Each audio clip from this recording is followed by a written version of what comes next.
Good morning friends. जैसा कि आप सभी देख पा रहे हैं, मैं आपके सामने यूपीपीएससी आरओ एआरओ 2023-24 के एग्ज़ाम के लिए एक प्रैक्टिस सेट आपके सामने लेकर के आ गया हूं। जीएस यानी सामान्य अध्ययन पेपर फर्स्ट का प्रैक्टिस सेट है ये पहला। आप सभी जानते ही होंगे इसमें कि जो जीएस का पहला पेपर होता है इसमें कुल 140 क्वेश्चन पूछे जाते हैं और इसमें जीएस के अलावा वो रीजनिंग और मैथ के क्वेश्चन भी पूछे जाते हैं। इसमें कुल 140 क्वेश्चन आते हैं। तो मैं आपके सामने इसमें ओनली जीएस के क्वेश्चन ही देखने वाला हूँ, मैथ और रीजनिंग के नहीं देखूँगा। तो आप इसे रियल एग्ज़ाम की तरह लेना और अच्छे से रियल एग्ज़ाम समझकर ही इस क्वेश्चन पेपर को करना मेरे साथ, और देखना आपसे कितने क्वेश्चन सही होते हैं, आपकी कितनी तैयारी अच्छी है या कितनी कमज़ोरी है, उस हिसाब से अपनी आगे रणनीति बनाना। और मैं आपके लिए डेली तो नहीं, ऐसे ही प्रैक्टिस सेट लाता रहूँगा जितने मुझसे होंगे।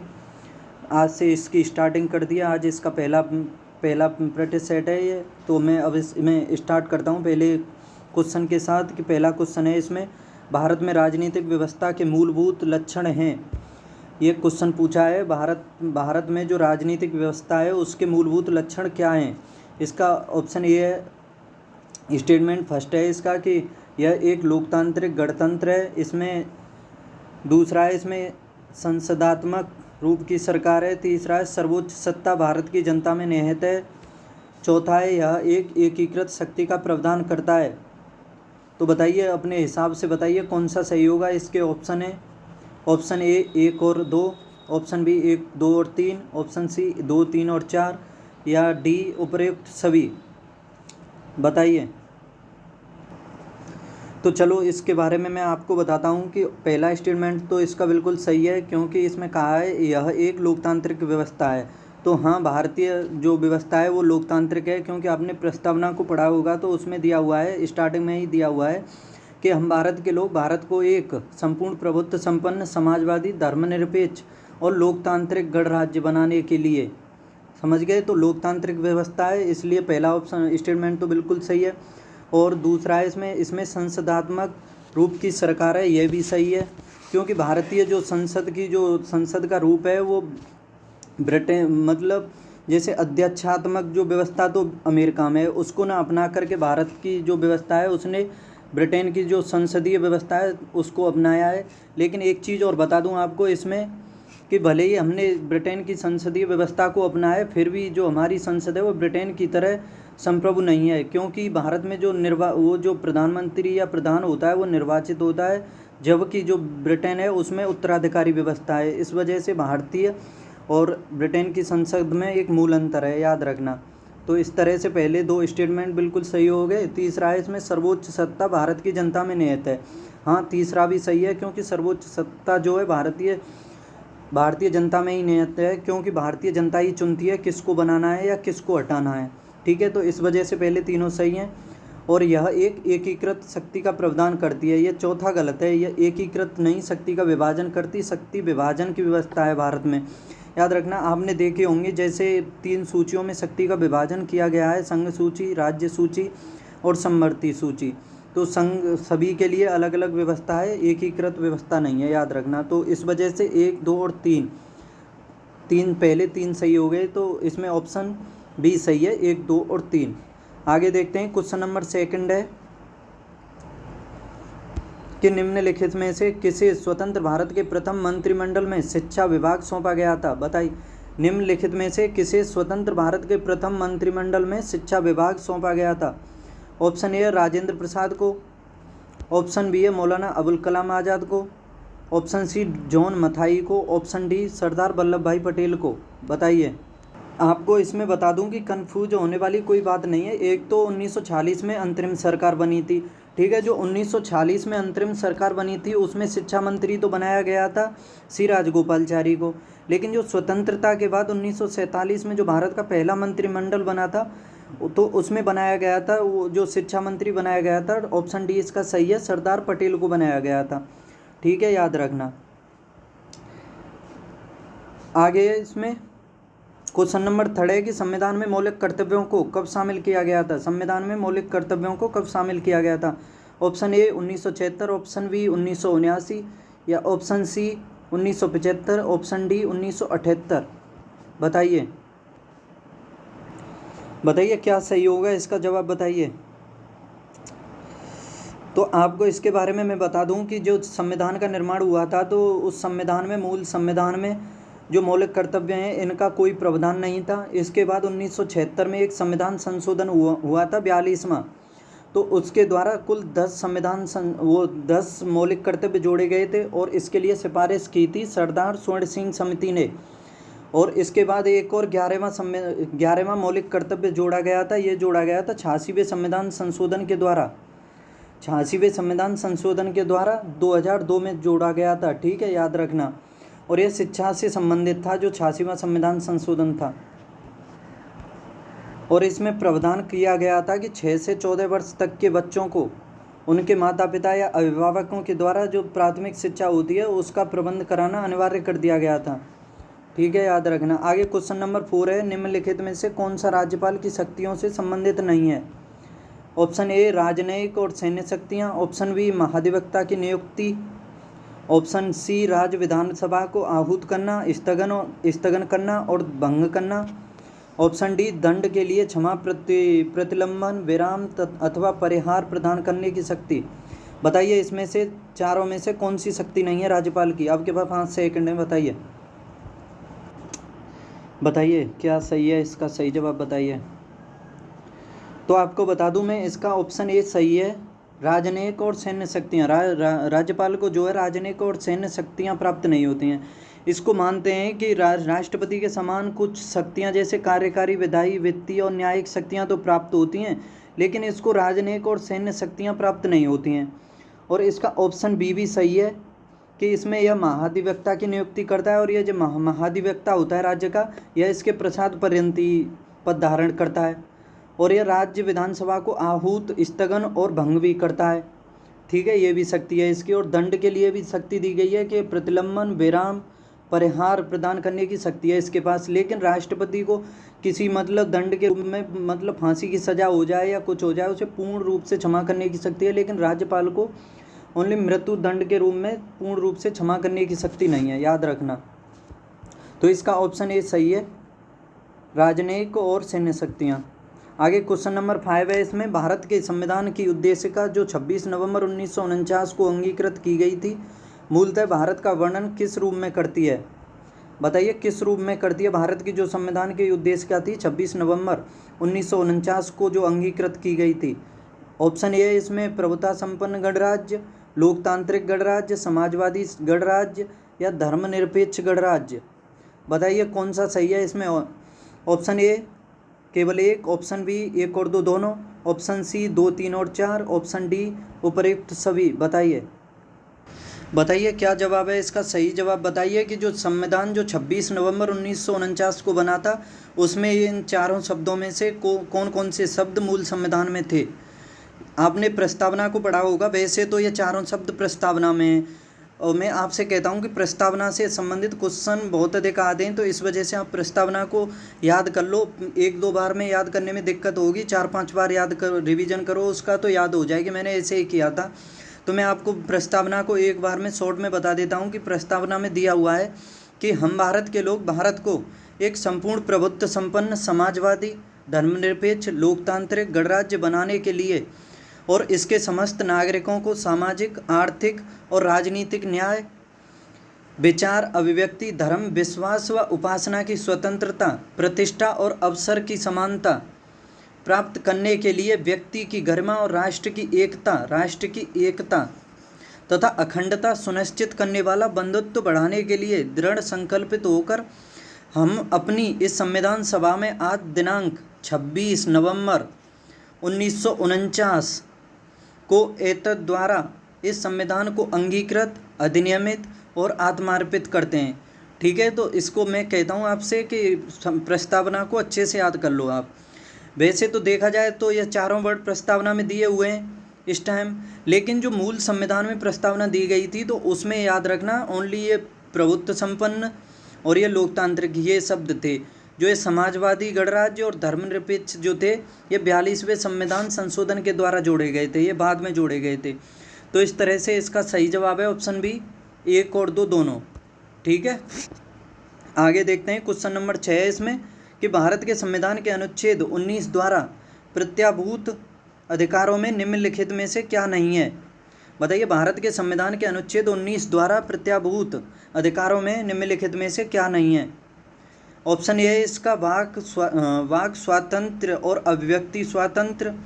ऑप्शन बी कोई भी वृत्ति करने का स्वातंत्र्य, या अपनी पसंद के धर्म का पालन करने की स्वातंत्र्य या स्वतंत्रता। स्वातंत्र्य से मतलब समझिए स्वतंत्रता। ऑप्शन 4 है इसमें डी है संगमों अथवा संघों को बनाने का अधिकार। तो बताइए, जो आर्टिकल 19 है उसके अंतर्गत इन चारों में से किसका प्रावधान नहीं है? बताइए क्या जवाब होगा इसका? सही जवाब बताइए।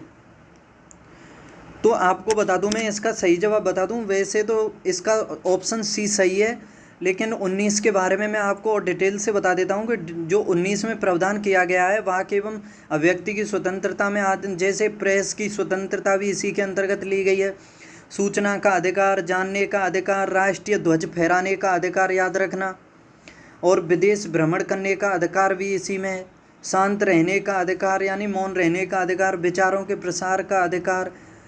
लेकिन इसका एक अपवाद दिया हुआ है, याद रखना, कि न्यायालय की अवमानना नहीं कर सकते हो आप। और इसके तहत आर्टिकल 129 में दंड का भी प्रावधान किया गया है, और आर्टिकल 215 के तहत भी उच्च न्यायालय में इसके तहत प्रावधान किया गया है कि अगर आपने न्यायालय की अवमानना की तो उसमें दंड का प्रावधान है। और आर्टिकल 19(2) कहता है वाक एवं अभिव्यक्ति की स्वतंत्रता को प्रतिबंधित करने वाला उल्लेख करता है, जो आर्टिकल 19(2) है। ठीक है, और इसके बारे में बता दूं, ऑप्शन सी जो है इसका अपनी पसंद के धर्म का पालन करने का जो अधिकार है, यह आर्टिकल 25 में दिया हुआ है। आर्टिकल 25 में सॉरी क्या हो गया, जैसे आर्टिकल 25 कहता है कि भारत में किसी भी व्यक्ति को किसी भी धर्म की उपासना और किसी भी रीति रिवाजों को मानने का अधिकार है। याद रखना, ये 19 में नहीं है, तो इस तरह से इसका ऑप्शन सी सही है। आगे क्वेश्चन नंबर 7 है, इसमें निम्नलिखित में से कौन सी भारतीय संविधान की प्रस्तावना में उल्लेखित नहीं है? बताइए इनमें से कौन सा प्रावधान है जो भारत की प्रस्तावना में दिया हुआ नहीं है? ऑप्शन ए सामाजिक न्याय, ऑप्शन बी आर्थिक न्याय, ऑप्शन सी राजनीतिक न्याय, ऑप्शन डी धार्मिक न्याय। तो मैंने बताया था ना आपको, जैसे प्रस्तावना याद हो जाएगी आपको, तो प्रस्तावना से 2 क्वेश्चन तो आपके सामने आ गए। तो बताइए इसका सही जवाब क्या है? क्वेश्चन नंबर 7 का सही जवाब क्या है? तो बता दूं, इसका सही जवाब है ऑप्शन डी धार्मिक न्याय। तो प्रस्तावना में कहीं भी धार्मिक न्याय का कोई भी प्रावधान नहीं दिया हुआ है। जैसे प्रस्तावना के अंतर्गत दिया हुआ है कि इसके समस्त नागरिकों को सामाजिक आर्थिक और राजनीतिक न्याय, ठीक है, समझ गए, सामाजिक आर्थिक और राजनीतिक न्याय, विचार अभिव्यक्ति धर्म विश्वास और उपासना की स्वतंत्रता, फिर आगे है वो प्रस्तावना। ठीक है, तो इसका ऑप्शन डी सही है, धार्मिक न्याय का कोई प्रावधान नहीं है प्रस्तावना में। आगे क्वेश्चन नंबर 8 है, इसमें भारत के संविधान की उद्देशिका के संबंध में निम्नलिखित में से कौन सा कथन सही है? फिर देखो, फिर उद्देशिका से संबंधित है ये क्वेश्चन। उद्देशिका भारत का उद्देशिका संविधान का एक अंग है। इसमें संविधान के उद्देश्य का उल्लेख है। 1976 में उद्देशिका में समाजवादी शब्द जोड़ा गया था। ऑप्शन डी पंथनिरपेक्ष शब्द सदैव उद्देशिका का अंश था। तो बताइए इसका क्या जवाब सही है जो उद्देशिका के संबंध में असत्य है? अगर आपने क्वेश्चन नंबर 5 को ध्यान से पढ़ा हो मेरे सामने, तो आप इस क्वेश्चन को आसानी से कर सकते हो कि देखो, उद्देश्य का संविधान का अंग है, ये तो निश्चित है। और इसमें संविधान के उद्देश्य के बारे में भी दिया हुआ है, ऑप्शन बी भी सही है। 1976 में उद्देशिका में समाजवादी शब्द भी जोड़ा गया था, और मैंने बताया था 1976 में ही पंथनिरपेक्ष शब्द भी जोड़ा गया था 42वें संविधान संशोधन के द्वारा। तो इसका ऑप्शन डी सही है कि यह सदैव मूल उद्देशिका जो थी उसमें नहीं था, 42वें संविधान के द्वारा जोड़ा गया था। इस तरह से इसका ऑप्शन डी सही है, पंथनिरपेक्ष शब्द सदैव उद्देशिका में नहीं था। ठीक है, क्वेश्चन नंबर 8 है, इसमें नीति निर्देशक सिद्धांत हैं, वाद योग्य नहीं है, राज्य को प्राप्त अधिकार हैं, इनमें से कोई नहीं है। बताइए क्वेश्चन नंबर 9 का आंसर क्या होगा? तो मैं बता दूं इसका ऑप्शन बी सही है, ये वाद योग्य नहीं है। नीति निर्देशक जो तत्व हैं इनके खिलाफ हम न्यायालय में नहीं जा सकते हैं। मूल अधिकार जो है अगर उनका हनन होता है तो उसके खिलाफ हम न्यायालय में जा सकते हैं।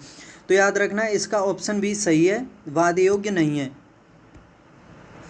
और इनको जो नीति निर्देशक तत्व हैं इनका मतलब जो उद्देश्य था इनको बनाने का, इनको लाने का, एक कल्याणकारी राज्य स्थापित करने का इनका मुख्य उद्देश्य था, याद रखना।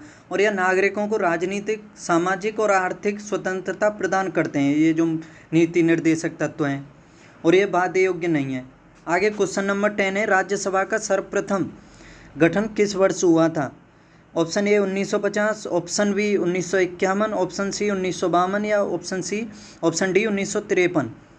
बताइए क्वेश्चन नंबर 10 का आंसर क्या होगा?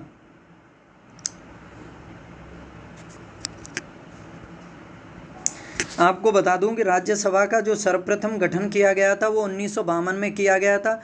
और संविधान में आपने पढ़ा होगा कि आर्टिकल 80 में राज्यसभा का उल्लेख किया गया है। जैसे सरला नाम से एक ट्रैक है, फेमस है, जैसे 7 से बना 79 आर्टिकल में संसद का, और 80 में रा से राज्यसभा और ला से लोकसभा 81 में। ठीक है, तो इसे याद रखना। और 1952 में इसका प्रावधान किया गया था, मतलब प्रथम राज्यसभा का गठन किया गया था। और इसमें कुल जो अधिकतम सदस्य हैं, सदस्यों की संख्या 250 हो सकती है। जिस तरह से लोकसभा में 550 हो सकती है, तो इसमें 250 हो सकती है। और इन 250 में से भी 12 सदस्य जो हैं राष्ट्रपति के द्वारा मनोनीत किए जाते हैं।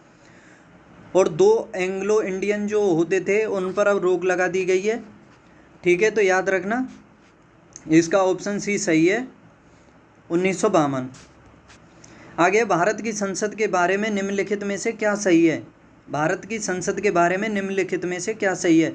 राष्ट्रपति, लोकसभा और राज्यपाल से मिलकर संसद बनती है। सही नहीं है, ये पूछा है इस क्वेश्चन में। संसद के बारे में कौन सा स्टेटमेंट सही नहीं है? जो संसद है राष्ट्रपति, लोकसभा और राज्यसभा के द्वारा संयुक्त रूप से बनती है। ऑप्शन बी है, इसमें लोकसभा में मनोनीत सदस्य नहीं होते हैं। ऑप्शन सी है, इसमें राज्यसभा को भंग नहीं किया जा सकता है। या ऑप्शन डी है, इसका राज्यसभा में कुछ सदस्य राष्ट्रपति द्वारा मनोनीत होते हैं। बताइए इसका सही जवाब क्या होगा? तो आपको बता दूं इसका सही जवाब है ऑप्शन बी, लोकसभा में मनोनीत सदस्य नहीं होते हैं। जैसे आपने पढ़ा था कि राज्यसभा में राष्ट्रपति के द्वारा 12 सदस्यों का मनोनयन किया जाता है, और 2 सदस्य जो एंग्लो इंडियन से थे वो लोकसभा में किए जाते थे। भले ही उस पर इस टाइम रोक लगा दी गई है, लेकिन मनोनीत किए तो जाते हैं राष्ट्रपति के द्वारा।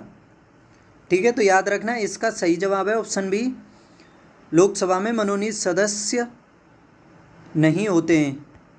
आगे क्वेश्चन नंबर 12 है, इसमें निम्नलिखित में से किसने राष्ट्रपति शासन को मृत पत्र की संज्ञा दी थी? जो राष्ट्रपति शासन लगाया जाता है उसको मृत पत्र की संज्ञा किसके द्वारा दी गई थी? आर्टिकल 356 के द्वारा लगता है राष्ट्रपति शासन, जैसे जो या और 352 के द्वारा राष्ट्रीय आपातकाल, और 360 के द्वारा लगता है वित्तीय आपातकाल। जैसे इसे राष्ट्रपति शासन को मृत पत्र की संज्ञा दी थी। बताइए किसने दी थी? ऑप्शन ए इसमें जवाहरलाल नेहरू ने, ऑप्शन बी है भीमराव अंबेडकर ने, ऑप्शन सी है के.एम. मुंशी ने, या ऑप्शन डी है वी.एन. राव ने। तो बताइए क्वेश्चन नंबर 12 का आंसर क्या होगा? बताइए। तो बता दूं इसका सही जवाब है ऑप्शन बी, भीमराव अंबेडकर ने जो राष्ट्रपति शासन था उसको मृत पत्र की संज्ञा दी थी। उसके अलावा एक और इतिहासकार हुए थे जो थे के.एम. नावियार थे। उन्होंने राष्ट्रपति जो राष्ट्रीय आपातकाल था उसको संविधान के साथ एक धोखा कहा था। जैसे कि राष्ट्रपति शासन है उसको उन्होंने संविधान के साथ धोखा की संज्ञा दी थी। ठीक है, तो इसका सही जवाब है option B, Bhimrao Ambedkar. Question number 13 है आगे, केंद्रीय सतर्कता आयोग किसकी संस्तुति पर गठित किया जाता है? केंद्रीय सतर्कता आयोग, बताइए। सेंट्रल विजिलेंस कमीशन, बताइए किसके द्वारा संस्तुति पर गठित किया जाता है? ऑप्शन ए प्रथम प्रशासनिक सुधार आयोग, ऑप्शन बी गोरवाला समिति, ऑप्शन सी कृपलानी समिति, ऑप्शन डी या संतानम समिति। बताइए क्या जवाब है क्वेश्चन नंबर 13 का। बताइए केंद्रीय सतर्कता आयोग किसकी सिफारिश पर गठित किया गया था।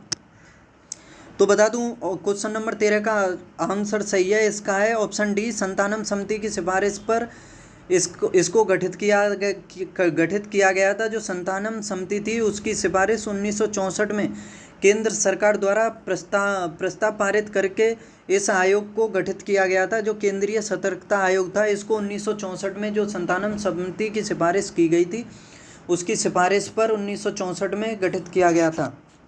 तो इसका ऑप्शन डी सही है, संतानम समिति की सिफारिश पर।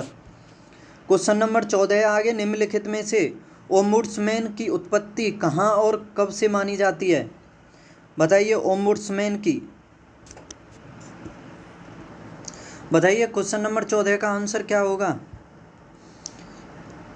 तो इसमें बता दूं इसका सही जवाब है ऑप्शन ए स्वीडन से मानी जाती है ओम्बुड्समैन यानी लोकपाल की उत्पत्ति, और ये 1809 से मानी जाती है। स्वीडन बता दूं स्कैंडिनेवियन जो देश है स्वीडन वहाँ से मानी जाती है, जैसे आइसलैंड डेनमार्क, स्वीडन, डेनमार्क ये सभी, ठीक है याद रखना, उत्तरी यूरोप के देश हैं ये सभी। आगे क्वेश्चन नंबर 15 कि जॉर्डन को मृत चलो एक साइड में सूची लिखी, सूची फर्स्ट है और एक साइड में सूची सेकंड। तो इसमें आपको मिलान करना है कि जैसे ऑप्शन ए है इसमें जॉर्डन की मृत घाटी, बी है इसमें ब्रह्मपुत्र घाटी, सी है इसमें जर्मनी का ब्लैक फॉरेस्ट पर्वत, या डी है इसमें यूरोप का हॉर्ज। बताइए तो इसका आप मिलान कर सकते हो कि बताइए किस किस जगह से होकर के बहती हैं या कौन सी जगह पड़ती हैं ये। और आगे दिया हुआ है फर्स्ट है इसमें होस्ट पर्वत, बी है इसमें ब्लॉक पर्वत, सी है इसमें रैंप घाटी, और 4 है इसमें भ्रंश घाटी। आप इसे करने के लिए थोड़ा ऑप्शन जो है एलिमिनेट करिए। आप जैसे देखिए कि आपने ब्रह्मपुत्र के बारे में तो पढ़ा होगा अच्छे से, जैसे ब्रह्मपुत्र घाटी जो है वो रैंप घाटी में स्थित है, तो आप पहले ब्रह्मपुत्र को करिए, बाकी सभी बाद में देखिए, ठीक है। सबसे पहले करिए आप ब्रह्मपुत्र को। जैसे ब्रह्मपुत्र है रैंप घाटी से, तो बी का 3, चलो ऑप्शन में देखते हैं कि बी का तीन कौन से में है। तो बी का 3 है ए और बी में, तो इस वजह से सी और डी तो कट गए, ठीक है। फिर आगे देखते हैं, इसमें आगे देखो तुम जर्मनी का ब्लैक फॉरेस्ट पर्वत को देखो। जर्मनी का जो ब्लैक फॉरेस्ट पर्वत है वो एक ब्लॉक पर्वत का उदाहरण है। ब्लॉक पर्वत उसे कहते हैं जैसे कि बीच में कोई भूमि का भाग है, अगर उसके दोनों तरफ के भाग अंदर को धंस जाएं तो उसे ब्लॉक पर्वत कहेंगे, या फिर जो मध्य का भाग है वो ऊपर उठ जाए और उसके किनारों का जो एरिया है वो वहीं के वहीं रहे और बीच का भाग ऊपर उठ जाए तो उसे ब्लॉक पर्वत की संज्ञा दी जाएगी, ठीक है। तो बी का तो हो गया इसमें 3 और जर्मनी का हो गया 2। तो और देखो इसमें ए और बी में कि सी का 2 कौन से में, तो सी का 2 ए में है, तो इस वजह से बी भी कट गया। तो इसका ऑप्शन ए सही है। ए का जॉर्डन की मृत घाटी भ्रंश घाटी में से संबंधित है, और ब्रह्मपुत्र की घाटी रैंप घाटी से, जर्मनी का ब्लैक फॉरेस्ट पर्वत ब्लॉक पर्वत है, और यूरोप का हॉर्ज पर्वत ये होस्ट पर्वत का उदाहरण है। इसका ए सही है। तो इसका सही जवाब है 4 3 2 1 ऑप्शन ए। आगे क्वेश्चन नंबर 16 को देखते हैं कि निम्नलिखित कथनों पर विचार कीजिए। आग्नेय चट्टानों को प्रारंभिक चट्टानें कहा जाता है। ऑप्शन 2 प्राथमिक शैलों में सोना तथा प्लेटिनियम आदि का अभाव होता था। बताइए कौन सा कथन इसमें से सही है, केवल 1, केवल 2, 1 और 2 दोनों, या कोई भी नहीं। बताइए आग्नेय चट्टानों को प्रारंभिक चट्टानें कहा जाता है या प्राथमिक शैलों में सोना तथा प्लेटिनम आदि का अभाव होता था।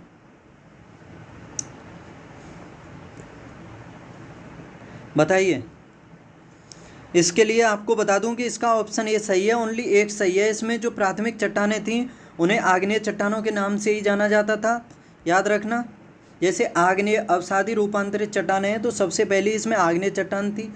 और जो ऑप्शन बी है इसमें, ऑप्शन बी इसका गलत है, क्योंकि जो प्राथमिक शैलों में जो मतलब पृथ्वी के अंदर से जो लावा और मैग्मा जो अंदर, आपको बता दूं कि जब तरल रूप में जो पृथ्वी के अंदर जो ऊपर आने के लावा, जैसे तरल रूप में जो पदार्थ होता है, जैसे पृथ्वी के अंदर जो द्रव पदार्थ होता है तो उसको तो हम लावा कहते हैं, जो ज्वालामुखी में निकलता है। नहीं, अंदर जो होता है उसको तो मैग्मा कहते हैं, और जब ऊपर निकल के आ जाता है तो उसे लावा कहते हैं। यानी लावा का भूमि के अंतर्गत तरल रूप मैग्मा कहलाता है, और उसके ऊपर पृथ्वी के ऊपर आने के बाद वह लावा कहलाता है, अंदर मैग्मा कहलाता है। ठीक है, तो याद रखना, जब ये निकलता था तो प्राथमिक सेलों में, तो उसमें बहुत से खनिज पदार्थ निकलते थे, जैसे लोहा, निकेल, सीसा, जस्ता, तांबा, सोना, मैग्नीज, प्लेटिनम, ये सभी निकलते थे। तो इस वजह से इसका सेकंड स्टेटमेंट गलत है। तो इसका ऑप्शन ए सही है ओनली। आग्नेय चट्टानों को प्रारंभिक चट्टान या प्राथमिक चट्टान कहा जाता है। ठीक है, आगे क्वेश्चन नंबर 17 है इसमें कि कौन सी या सा अवसादी चट्टानें हैं। बताइए इनमें से कौन सा या कौन सी अवसादी चट्टानें हैं। लोयस, मोरेन या सिलेट। लोयस, मोरेन या सिलेट। ऑप्शन ए 1 और 2 दोनों, बी है 2 और 3, सी है इसमें 1 और 3, तथा डी है 1, 2 और 3। बताइए कौन सी इसमें अवसादी चट्टान है। क्वेश्चन नंबर 17 का आंसर बताइए क्या सही होगा। तो इसके बारे में बता दूं, ऑप्शन ए सही है, इसमें केवल 1 और 2 सही हैं। लोयस और मोरेन अवसादी चट्टानें हैं, और जो ये तीसरी स्लेट है ये एक रूपांतरित चट्टान है, रूपांतरित या कायांतरित। जो ये लोयस चट्टानें हैं, इनका निर्माण जो होता है गर्म एवं शुष्क प्रदेशों में वायु के द्वारा निर्मित होती हैं ये चट्टानें लोयस। ठीक है, लोयस जो अवसादी चट्टानें हैं गर्म और शुष्क प्रदेशों में होती हैं वायु के द्वारा। और जो मोरेन है, मोरेन अवसादी चट्टान, ये हिमोड या ग्लेशियर के अपरदन से बनती हैं। ठीक है, ग्लेशियर के अपरदन से। आगे क्वेश्चन नंबर 18 है इसमें। क्वेश्चन नंबर 18 को देखते हैं कि एक साइड में सूची फर्स्ट है, एक में सेकंड है, तो इसमें मिलान करना है। इसमें ए है लेकोलिथ, बी है बेथोलिथ, सी है इसमें फेकोलिथ, और डी है इसमें लेपोलिथ। तो मैं आपसे एक चीज़ कहूँगा कि ये जो चारों दिए हुए हैं, लेकोलिथ, बेथोलिथ, फेकोलिथ, लेपोलिथ, गारंटी देता हूँ एक क्वेश्चन किसी ना किसी एग्जाम में इससे आएगा। इसको आप अच्छे से याद करना। कन्फ्यूजन वाले क्वेश्चन जो इस प्रकार के होते हैं एग्जाम में पूछने की संभावना अधिकतर बनी रहती है। ठीक है, तो और दूसरी साइड में गुम्मदाकार रूप, छत्रक के समान गुम्मदाकार, तस्तरी के आकार का जमाव, पर्वतों स्वरूप, अवनति और अभिनति। बताइए इसका सही मिलान क्या होगा। देखिए और नीचे दिया हुआ है। देखो ये कन्फ्यूजन वाले होते हैं, इनको याद करने के लिए कुछ अपने हिसाब से ट्रिक बना सकते हो, उससे आसानी होती है, कन्फ्यूजन नहीं होता है। 1-2 को याद कर लो ट्रिक से तो अच्छे से हो जाएगा। जैसे मैंने इसमें पहले याद किया था ये लेकोलिथ को, कि इसको मैंने याद किया था कि लौकी छतरी को ले, लौकी जो है छतरी, जैसे कि लौकी नाम का एक लड़का है, मेरा दोस्त है, मैंने उसी से संबंधित कर लिया था कि लौकी अपनी छतरी को ले जा, या लौकी छतरी के समान है। तो ऑप्शन ए का सही जवाब हो गया लेकोलिथ, छत्रक के समान गुम्मदाकार। और बेकोलिथ को मैंने याद किया था कि बैठ जाओ गुम्मद में, यानी गुम्मद में बैठ जाओ, या बेथोलिथ गुम्मद में। तो इसका सही जवाब हो गया ऑप्शन ए बेथोलिथ गुम्मदाकार। और मैंने फिर ये बेकोलिथ को भी याद किया था, इसको फेकोलिथ को मैंने याद किया था कि फेंक दूंगा तुझे पर्वत से। तो याद रखना फेकोलिथ हो गया पर्वत स्वरूप अवनति और अभिनति से। और लेपोलिथ को मैंने किया था कि मतलब लेपोलिथ को मैंने ऐसे याद किया था कि लो पोलियो की दवाई को तस्तरी में रख दो, या किसी का नाम लगा दो, कैसे भी कर दो। तो आपको अगर 2-3 याद हो गए तो एक को तो आप ऐसे ही कर दोगे, लेकोलिथ छतरी के समान, बेथोलिथ गुम्मद में बैठ जाओ, और फेकोलिथ पर्वत से फेंक दूंगा, लेपोलिथ तस्तरी में रख दो पोलियो की दवाई को। तो आप इसमें देख सकते हो कि ए का सेकंड कौन से में है, ए का सेकंड तो एक ही में है, इस वजह से ऑप्शन बी इसका सही है। ए का सेकंड, बी का फर्स्ट, सी का 4 और डी का फर्स्ट, नहीं डी का 3। तो इसका सही जवाब है ऑप्शन बी। आगे अब देखते हैं इसमें क्वेश्चन नंबर 19 है कि भारत में राष्ट्रीय लाख अनुसंधान केंद्र किस राज्य में स्थित है। भारत में राष्ट्रीय लाख अनुसंधान केंद्र किस राज्य में स्थित है? Option A Chhattisgarh, option B Jharkhand, option C Madhya Pradesh या ऑप्शन डी कर्नाटका। बताइए, राष्ट्रीय लाख अनुसंधान केंद्र किस राज्य में स्थित है? क्वेश्चन नंबर 19 का आंसर। तो आपको बता दूं, इसका सही जवाब है ऑप्शन बी, झारखंड में स्थित है राष्ट्रीय लाख अनुसंधान केंद्र। आपको और अच्छे से डिटेल में बता देता हूं कि लाख अनुसंधान केंद्र जो है झारखंड में रांची के एक नामकुम स्थान है उस जगह पर किया गया है। और इसका जो लाख का उत्पादन है झारखंड में सर्वाधिक किया जाता है। देश में जो लाख का उत्पादन है झारखंड इसके उत्पादन में पहले नंबर पर है। और लाख जो उत्पादन किया जाता है या कीट का पालन जो लाख का उत्पादन किया जाता है, इसमें कीट का पालन पलाश, कुसुम, बबूल और बरगद के वृक्षों पर किया जाता है। यानी लाख उत्पादन के लिए जिस कीट का उत्पादन किया जाता है वो पलाश, बबूल और बरगद के वृक्षों पर किया जाता है। और इस संस्थान की जो स्थापना की गई थी, यानी राष्ट्रीय लाख अनुसंधान केंद्र की जो स्थापना की गई थी 20 सितंबर 1924 को की गई थी, याद रखना। आगे क्वेश्चन नंबर 20 है, इसमें आंतरिक ग्रह किस समूह को कहा जाता है? बुध, बृहस्पति, पृथ्वी और शनि, बुध, पृथ्वी, नेपच्यून और बृहस्पति, बुध, पृथ्वी, मंगल और शनि, बुध, शुक्र, पृथ्वी, मंगल। बताइए, आंतरिक ग्रह से आप समझ सकते हो कि सूर्य के जो निकट ग्रह होंगे वो आंतरिक हो जाएंगे, यानी अंदर की तरफ जो ग्रह होंगे वो आंतरिक ग्रह, और जो बाहर की तरफ होंगे वो बाहरी ग्रह, यानी जो ज़्यादा दूरी पर होंगे वो बाहरी ग्रह। तो इसका सही जवाब है ऑप्शन बी। इसका क्वेश्चन नंबर बी का सही जवाब है ऑप्शन डी, बुध, शुक्र, पृथ्वी, मंगल। ठीक है, बुध, शुक्र, पृथ्वी, मंगल। इसके बाद बृहस्पति, शनि, अरुण, वरुण और यम, वो 4 ग्रह बाहरी हैं। बुध, शुक्र, पृथ्वी, मंगल ये आंतरिक हैं। ठीक है, याद रखना। आगे क्वेश्चन नंबर 21 है, सूर्य के संदर्भ में निम्नलिखित कथनों पर विचार कीजिए। बताइए, सूर्य के संदर्भ में कौन सा कथन सही है? सूर्य की ऊपरी सतह से दिखाई देती है, मतलब सूर्य की ऊपरी सतह जो दिखाई देती है प्रकाश का मंडल कहलाती है। ऑप्शन स्टेटमेंट सेकंड है, इसमें प्रकाश मंडल मुख्य रूप से हाइड्रोजन गैस का बना हुआ है। इसमें 3 है, सूर्य किरीट या कोरोना किरणों को विकीर्ण करने की क्षमता रखता है। बताइए, इसमें से कौन सा सही है? ऑप्शन ए है इसमें 1 और 2 दोनों, ऑप्शन बी है 2 और 3, सी है 1 और 3 या डी है 1, 2 और 3। क्वेश्चन नंबर 21 का आंसर बताइए। तो आपको बता दूं, इसका सही जवाब है 1, 2 और 3, ये तीनों सही हैं। सूर्य की ऊपरी सतह जो होती है जो हमें दिखाई देती है वो प्रकाश मंडल कहलाती है, बिल्कुल सही है। और प्रकाश मंडल मुख्य रूप से हाइड्रोजन गैस का बना हुआ है, हाँ ये भी सही है। सूर्य का जो प्रकाश मंडल है उसमें मुख्य रूप से हाइड्रोजन पाई जाती है। इसके अलावा दूसरे नंबर पर हीलियम गैस का मिश्रण पाया जाता है हाइड्रोजन के साथ। आपको बता दूं कि सूर्य ग्रहण जब होता है तो उस टाइम, सूर्य ग्रहण के टाइम जो सूर्य का प्रकाश मंडल होता है जब वो ढक जाता है, जिस वजह से पृथ्वी पर सूर्य का प्रकाश नहीं पहुंचता है, तो सूर्य किरीट या कोरोना दिखाई देता है उस टाइम। ठीक है, सूर्य किरीट या कोरोना दिखाई देता है। और कोरोना यानी एक्स किरणों को, जो किरणें जो होती हैं सूर्य, मतलब कोरोना जो होता है किरणों को विकीर्ण करने की क्षमता रखता है। ठीक है, जो कोरोना होता है वो, जो कोरोना यानी एक्स किरणों को विकीर्ण करने की क्षमता रखता है ये, यानी सूर्य किरीट और कोरोना की किरणों को विकीर्ण करने को यानी फैलाने की या आर पार भेजने की क्षमता रखता है। ठीक है, याद रखना इसमें अच्छे से। आगे भूपट्टी यानी क्रस्ट पर पाए जाने वाले तत्वों की मात्रा के अनुसार सुमेलित कीजिए।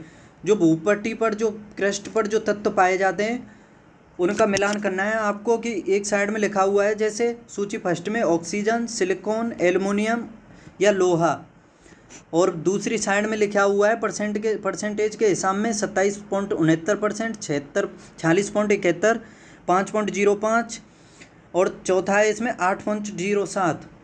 तो बताइए इसमें क्वेश्चन नंबर 22 का आंसर क्या होगा?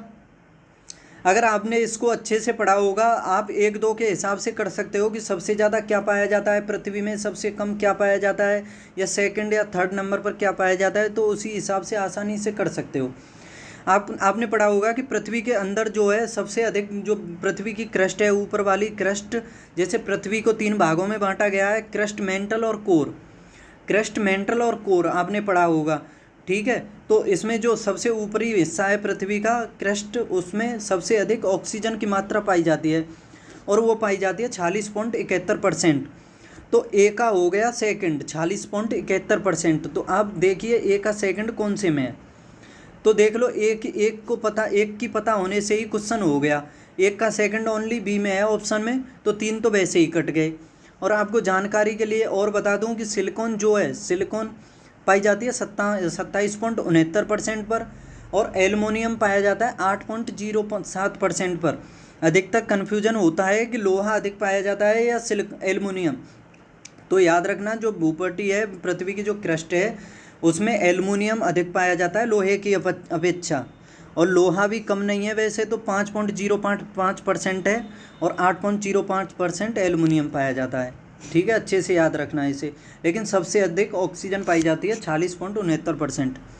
आगे क्वेश्चन नंबर 23 है, इसमें प्रधान मध्याह्न रेखा अर्थात 0 डिग्री देशांतर रेखा कितने देशों से होकर के गुजरती है? बताइए। जैसे जीएमटी से संबंधित है, ग्रीनविच मीन टाइम। बताइए कितने देशों से होकर के बहती है ग्रीनविच मीन मतलब ग्रीनविच रेखा? बताइए, प्रधान यामोत्तर या 0 डिग्री देशांतर रेखा कितने देशों से होकर के बहती है? आपको इसके बारे में डिटेल से बता दूं कि इसका नाम जो है ग्रीनविच क्यों पड़ा था। ये जो है ना, इंग्लैंड की जो एक वेधशाला है, ग्रीनविच वेधशाला, उससे होकर के बहती है। इस वजह से इसका ग्रीनविच रेखा नाम पड़ा था।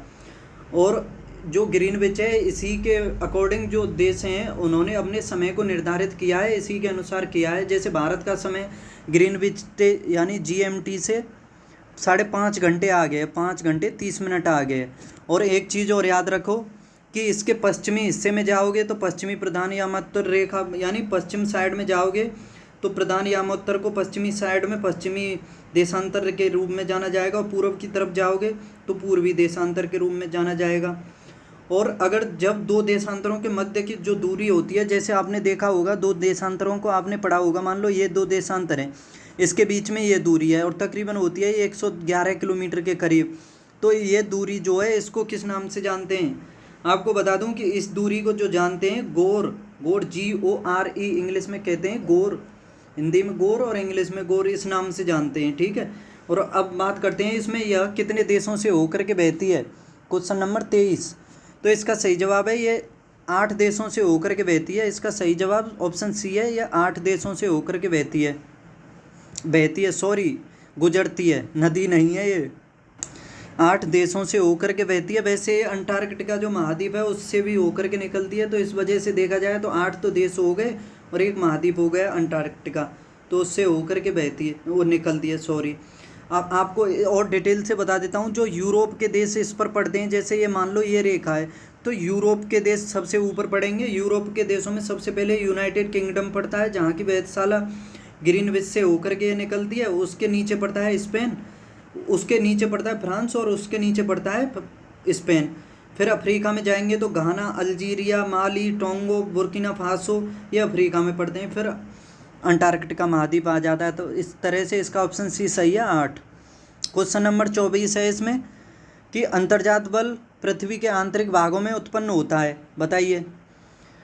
और बहिर्जात बल पृथ्वी की सतह पर उत्पन्न होता है। अंतर्जात बल पृथ्वी के आंतरिक भागों में उत्पन्न होता है, बहिर्जात बल पृथ्वी के बाहरी सतह पर उत्पन्न होता है। कौन सा सही है इसमें? 1, 2, 1 और 2 दोनों, या कोई भी नहीं? क्वेश्चन नंबर 24 का आंसर बताइए। तो आप तो इसके शब्द नामों से ही निकाल सकते हो इसके बारे में कि अंतर्जात यानी आंतरिक भाग और बहिर्जात यानी बाहर भाग, तो दोनों ही सही हैं इसके। इजी है ये तो बहुत। इसका सही जवाब है ऑप्शन सी। क्वेश्चन नंबर 25 है आगे, कोपेन के जलवायु का वर्गीकरण कितने भागों में किया गया है? कोपेन के जलवायु का वर्गीकरण कितने भागों में किया गया है, बताइए। Option A 4, option B 5, option C 7 या ऑप्शन डी 9। कोपेन के जलवायु का वर्गीकरण बताइए। क्वेश्चन नंबर 25 का सही आंसर क्या होगा? तो आपको बता दूं, इसका सही जवाब है ऑप्शन बी, 5 प्रकार से। कोपेन के बारे में बता दूं कि कोपेन एक जर्मनी के मौसमवेत्ता यानी जर्मनी के थे, ये जर्मनी के मौसम ज्ञाता थे, मौसम के वैज्ञानिक थे। और इनके द्वारा जो जलवायु का वर्गीकरण किया गया था, इन्होंने 5 प्रकार से किया था। इसमें 4 प्रकार से तो किया था इन्होंने तापमान के आधार पर, और 1 प्रकार से किया था वर्षा के आधार पर, वर्षण के आधार पर। ठीक है, तो ये 4 प्रकार से किया था इन्होंने तापमान के आधार में। उनमें पहला था उष्णकटिबंधीय आधार, दूसरा था शुष्क प्रकार, तीसरा था शीतोष्ण, और चौथा था महाद्वीपीय शीतल हिमवन के आधार पर। और पांचवा किया था इन्होंने, पांचवा किया था ध्रुवीय आधार पर। ठीक है, तो याद रखना इनमें 4 तो तापमान के आधार पर थे और एक था वर्षण के आधार पर। कुल इन्होंने 5 प्रकार से वर्गीकरण किया था जलवायु का। ठीक है, याद रखना, ये फेमस है इनका वर्गीकरण। आगे क्वेश्चन नंबर 26 के वानिकी अनुसंधान तथा मानव संसाधन विकास संस्थान अवस्थित है। वानिकी अनुसंधान तथा मानव संसाधन विकास संस्थान कहाँ स्थित है? Option A Dehradun, B Jorhat, C Chhindwara, D Prayagraj.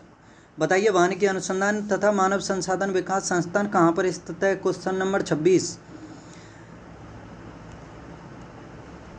बताइए क्वेश्चन नंबर 26 का आंसर। तो इसमें बता दूं क्वेश्चन नंबर 26 का आंसर है ऑप्शन सी छिंदवाड़ा मध्य प्रदेश में स्थित है ये वानिकी अनुसंधान तथा मानव संसाधन विकास संस्थान। जबकि जो वानिकी अनुसंधान संस्थान है वो देहरादून में है, देहरादून में, और इसमें छिंदवाड़ा में कंफ्यूज हो जाते हैं। जो वानिकी अनुसंधान संस्थान है वो ओनली वानिकी अनुसंधान संस्थान वो देहरादून में है।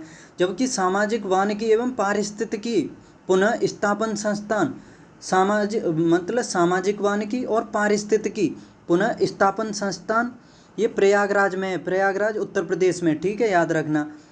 और वर्षा एवं आर्द्र क्षेत्रीय सदाबहार वन संस्थान, वर्षा एवं आर्द्र सदाबहार वन संस्थान ये जोरहाट में है, जोरहाट में। ठीक है, याद रखना, ये चारों एक जैसे हैं, इन्हें अच्छे से याद करना। क्वेश्चन नंबर 27 है अर्धशुष्क उष्णकटिबंधीय क्षेत्र के लिए अंतर्राष्ट्रीय फसल अनुसंधान संस्थान कहाँ स्थापित किया गया है? अर्धशुष्क उष्णकटिबंधीय क्षेत्र के लिए अंतर्राष्ट्रीय फसल अनुसंधान संस्थान। Option A Hyderabad, option B Rajasthan, C Gujarat या नई दिल्ली।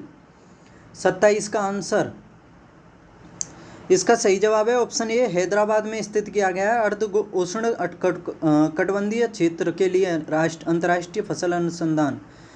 तथा केंद्रीय शुष्क क्षेत्र फसल अनुसंधान संस्थान जो है केंद्रीय शुष्क वो जोधपुर राजस्थान में है, याद रखना, केंद्रीय शुष्क। ठीक है,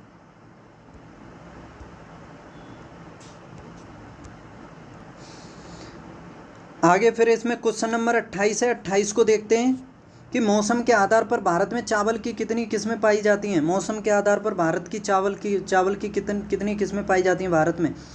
ऑप्शन ए 4, बी 2, सी 3 या डी 5। बताइए कितनी किस्में पाई जाती हैं? Question number 28। तो बता दूं भारत में 3 प्रकार की चावल की किस्में पाई जाती हैं।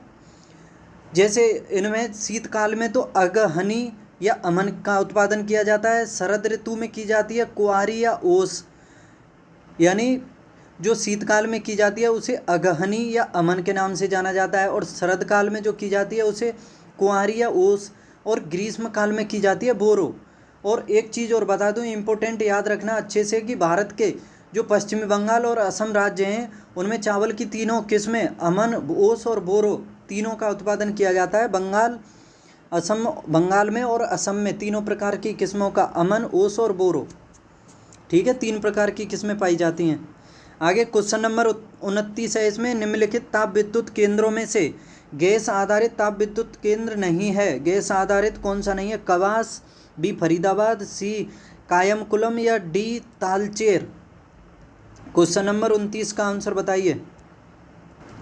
बताइए क्वेश्चन नंबर 29 का आंसर क्या होगा?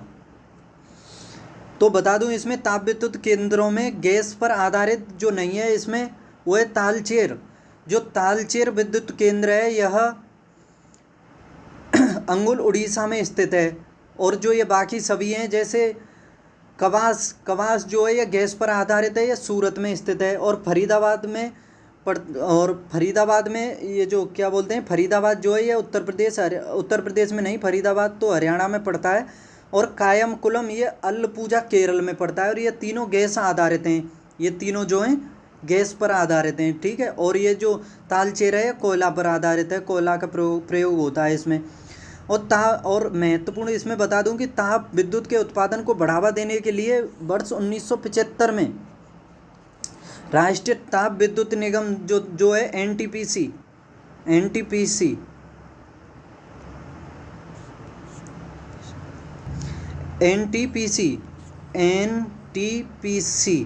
नेशनल थर्मल पावर कॉरपोरेशन, यानी राष्ट्रीय ताप विद्युत निगम, इसकी स्थापना 1975 में की गई थी, याद रखना।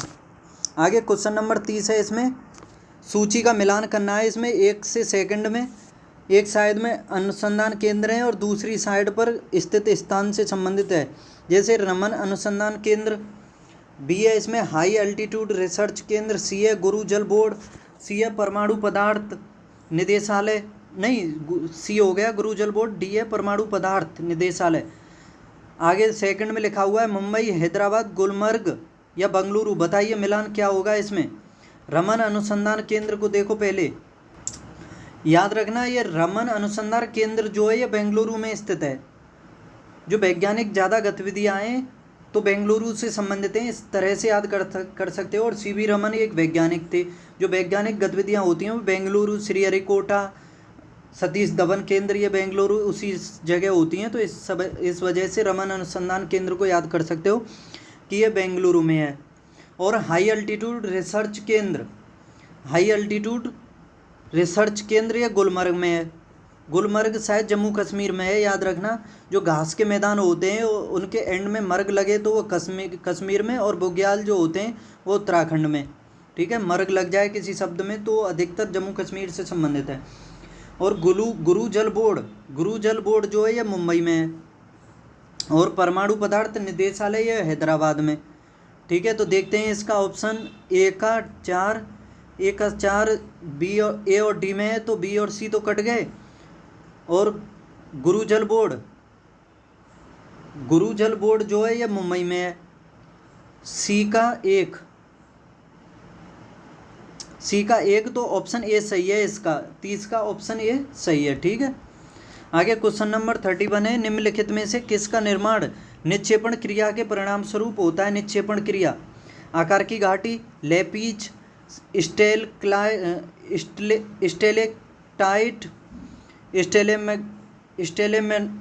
सॉरी यार जी बंटा लेती है, स्टेलेग्माइट बताइए तो कौन सा जवाब सही होगा इसका। क्वेश्चन नंबर 31 का, जो निक्षेपण के द्वारा होता है। निक्षेपण मतलब जैसे उसका ऊपर से क्षेपण होता है तो उसके द्वारा होता है। क्वेश्चन नंबर 31 का आंसर तो इसका सही जवाब है स्टेलेग्माइट का। ठीक है, याद रखना। आगे क्वेश्चन नंबर 32 है, पृथ्वी की सतह पर पहुंचने वाली सौर विकिरण की मात्रा ऊर्जा की भिन्नता के लिए निम्न में से कौन से या से उत्तरदायी कारक हैं। जो पृथ्वी की सतह पर सौर विकिरण पहुंचता है उसकी मात्रा और उसकी ऊर्जा में भिन्नता के लिए कौन से कारक उत्तरदायी हैं। सूर्य किरणों का कोण, पृथ्वी की भू आकृति यानी पृथ्वी की जो आकृति है वो, वायुमंडल की पारदर्शिता, ढाल की स्थिति या तुंगता। बताइए क्वेश्चन नंबर 32 का।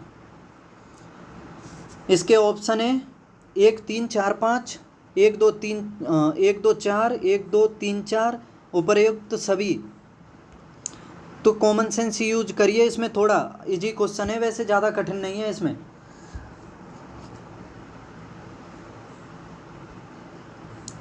इतना बता देता हूँ कि पृथ्वी की किरणें जहाँ लंबवत पड़ेंगी वहाँ टेम्परेचर तापमान अधिक होगा, और जहाँ पर तिरछी पड़ेंगी उस जगह पर टेम्परेचर कम होगा। तो इतना ये भी याद रखिए आप। जैसे सूर्य की किरणों का कोण ये भी डिपेंड करता है, क्योंकि अगर तिरछी होंगी तो कम होगा, और अगर लंबवत होंगी तो उसी हिसाब से कोण तो निश्चित करता है। ये तो ऑप्शन सही है इसका। बी, पृथ्वी की भू आकृति भी डिपेंड करती है इसमें, कि कहीं ज़्यादा तल है यानी समतल है, किसी भू आकृति है, कहीं पर जल है, कहीं पर पर्वतीय, कहीं पर पठारी, कहीं पर जंगली क्षेत्र है, तो वो ये चीज़ भी डिपेंड करती है तापमान को। और वायुमंडल की पारदर्शिता भी करती है। घनी सघन होगी तो उस जब वायुमंडल की पारदर्शिता अगर सघन होगी तो टेम्परेचर कम आएगा, अगर विरल होगी तो टेम्परेचर सूर्य की किरणें अधिक आएंगी, इस वजह से टेम्परेचर बढ़ेगा। और ढाल की स्थिति भी डिपेंड करती है, क्योंकि ढाल के ऊपर भी डिपेंड करता है कि ढाल ज़्यादा होगा या कम होगा, और तुंगता भी। ठीक है, तो इस वजह से ये पाँचों स्टेटमेंट सही हैं। तो इसका सही जवाब है क्वेश्चन नंबर 32 का ऑप्शन डी, सभी सही हैं। क्वेश्चन नंबर 33 है, कौन सा प्रमुख गेहूं उत्पादक क्षेत्र नहीं है। स्टेपीज, प्रेयरी, पंपास या जावा बोर्नियो द्वीप क्षेत्र। बताइए क्वेश्चन नंबर 33 का। तो आपको बता दूँ स्टेपीज, पम्पास, प्रेरी ये सभी घास के मैदान हैं, और घास के मैदान जहाँ होते हैं तो उस जगह पर गेहूँ का उत्पादन तो निश्चित ही होगा। तो याद रखना, स्टेपीज जो है ये यूरोप और एशिया के बीच में है, पम्पास अर्जेंटीना में। याद किया था मैंने, अर्जेंट पंप की ज़रूरत होती है जब व्यक्ति बीमार हो जाता है। स्टेपीज को आप याद कर सकते हो कि यूरोप और एशिया के बीच दोनों को जोड़ने के लिए आप टेप लगा सकते हो। प्रेरी अमेरिका में, उत्तरी अमेरिका में, याद कर सकते हो आसानी से। जावा और बोर्नियो द्वीप, ये द्वीप इंडोनेशिया की तरफ है, इंडोनेशिया के द्वीप के हैं। तो याद रखना इसका ऑप्शन डी सही है, इस तरफ नहीं होता है ये। गेहूँ के लिए नहीं है, उस साइड में वर्षा और वो तूफान वगैरह ज़्यादा आते रहते हैं, तो उस जगह चावल की खेती अधिक हो सकती है। ठीक है, याद रखना। आगे क्वेश्चन नंबर 34 है, इसमें निम्नलिखित जनजातियों को देशों के साथ सुमेलित कीजिए। जैसे पहली जनजाति है किक्यू, बी है इसमें लेप्स, सी है इसमें लाई, डी है इनका, और आगे देश है म्यांमार, केन्या, रूस और पेरू। बताइए इसका मिलान कीजिए, सही जवाब क्या होगा। जैसे देखो क्यू को आप केन्या से याद कर सकते हो, इसके नाम में भी क्यू की का प्रयोग है, और आगे इसमें आधा वर्ड है का और उसमें ना, तो इस वजह से ये जी होगा। देखते हैं ए का सेकंड कौन से में है, तो इसका एक में ही है, सी में, तो इस वजह से सी सही होगा। लेप्स का 3 सही है इसमें, रूस, लेप्स रूस में, और लाई एक में म्यांमार में, और इनका पेरू में। ठीक है, तो याद रखना ये इसका सही जवाब है। जनजाति और देश से संबंधित है, क्योंकि केन्या से, लेप्स रूस से, लाई म्यांमार से, और इनका पेरू से। आगे देखते हैं, कैनेडियन नेशनल रेल मार्ग जोड़ता है, जो कनाडा का रेल मार्ग है वो किस किस को जोड़ता है। आपको बता दूं कि ये जो कैनेडियन रेल मार्ग है, ये इसका ऑप्शन ये सही है, हेलिफेंस को प्रिंस रूपर्ट से जोड़ता है। याद रखना, रूपर्ट से जोड़ता है। आपको कुछ रेल से संबंधित महत्वपूर्ण तथ्य बता देता हूं कि जो रेल की शुरुआत है 1835 में इंग्लैंड में की गई थी रेल मार्ग की, और पहली बार जो रेलगाड़ी चलाई गई थी वो भी मैनचेस्टर में चलाई गई थी, मैनचेस्टर से लेकर के लिवरपूल तक। और भारत में बता दूं, भारत में 1853 में चलाई गई थी, डलहौजी के टाइम में चलाई गई थी, ये जो चलाई गई थी, ठीक है, 1853 में। और ये मुंबई से थाने के बीच चलाई गई थी। कुल इसकी दूरी इसने तय की थी 34 किलोमीटर। ठीक है, याद रखना, मुंबई से थाने के बीच। और जो दुनिया का सबसे बड़ा रेल मार्ग है वो रूस में ट्रांस साइबेरियन रेल मार्ग, और जिसकी कुल लंबाई है 9,289 किलोमीटर है, 9,200। और ये जो रूस का एक शहर है पिट्सबर्ग, जिसको लेनिनग्राद भी कहते हैं, को व्लादिवोस्टोक से जोड़ता है। और उसके बाद दूसरे नंबर का है ये कनाडियन नेशनल रेल मार्ग।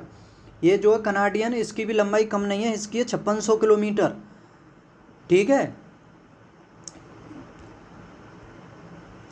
सॉरी मैं आपको बता देता हूँ, मैं कंफ्यूज हो गया इसमें। कनेडियन नेशनल रेल मार्ग में एक कनाडा का सेकंड नंबर का जो विश्व का है वो कनेडियन पैसिफिक रेल मार्ग है, वो अलग है, और ये अलग है कनेडियन नेशनल रेल मार्ग। क्योंकि मैं देख रहा था इसमें वैंकूवर से संबंधित है, वो जो कनाडा का शहर है ना मॉन्ट्रियल, उसको जोड़ता है वो वैंकूवर शहर से, तो इस वजह से कंफ्यूज हो गया था मैं इसमें कि ये तो हेलिफेंस को प्रिंट रूपर्ट से जोड़ रहा है, ये अलग है। याद रखना, कैनेडियन नेशनल रेल मार्ग। और जो कनेडियन पैसिफिक रेल मार्ग है उसकी लंबाई है 5600 किलोमीटर, जो दूसरे नंबर का है विश्व का, और वह कनाडा के पूर्वी क्षेत्र पर स्थित है मॉन्ट्रियल, और उसको पश्चिमी छोर पर स्थित वैंकूवर से जोड़ता है। याद रखना, ठीक है, अच्छे से याद रखना उसे। और ये अलग है, जो कनेडियन नेशनल रेल मार्ग है ये एलिफेंस को प्रिंस रूपर्ट से जोड़ता है। आगे देखते हैं, क्वेश्चन नंबर 36 है, इसमें किन दो झीलों के मध्य सुनहर का निर्माण किया गया है। किन दो झीलों के मध्य सुनहर का, सुपीरियर एवं हुरॉन झील, इरी एवं ओंटारियो, इरी एवं हुरॉन, और सुपीरियर एवं मिशिगन। आपको बता दूं ये ग्रेट लेक के बारे में आपने बहुत पढ़ा होगा, और इससे संबंधित क्वेश्चन बहुत पूछा जाता है कि यह ग्रेट लेक कहाँ है। ये बता दूं कनाडा और उत्तरी अमेरिका जो उसकी सीमा पर स्थित हैं, और एक नदी है इसमें से मिशिगन, यह केवल उत्तरी अमेरिका में पड़ती है। और इसमें पूछा जाता है कि उत्तर से पूर्व और पूर्व से पश्चिम क्रम में इसका व्यवस्थित कीजिए, तो बता दूं उससे पश्चिम से पूर्व पूछा जाता है। तो पश्चिम से पूर्व इन झीलों में कि सबसे पहले पश्चिमी साइड में है सुपीरियर झील, उसके बाद है मिशिगन झील, उसके बाद है हुरॉन, उसके बाद है एरी, और सबसे एंड में है पूर्व में ओंटारियो। तो जो ये मिशिगन झील है ये पूरी तरह से उत्तरी अमेरिका में है। तो इसमें पूछा है दो झीलों के मध्य सू नहर का निर्माण किया गया है। बताइए सू नहर किन दो झीलों के मध्य है? क्वेश्चन नंबर 36 का आंसर बताइए। तो बता दूं इसका सही जवाब है सुपीरियर और हुरन के मध्य किया गया है सू नहर का निर्माण। ठीक है, तो इसका ऑप्शन ए सही है, सुपीरियर और हुरन। आगे क्वेश्चन नंबर 37 है, निम्नलिखित नदियों में से महानदी की सहायक नदी नहीं है।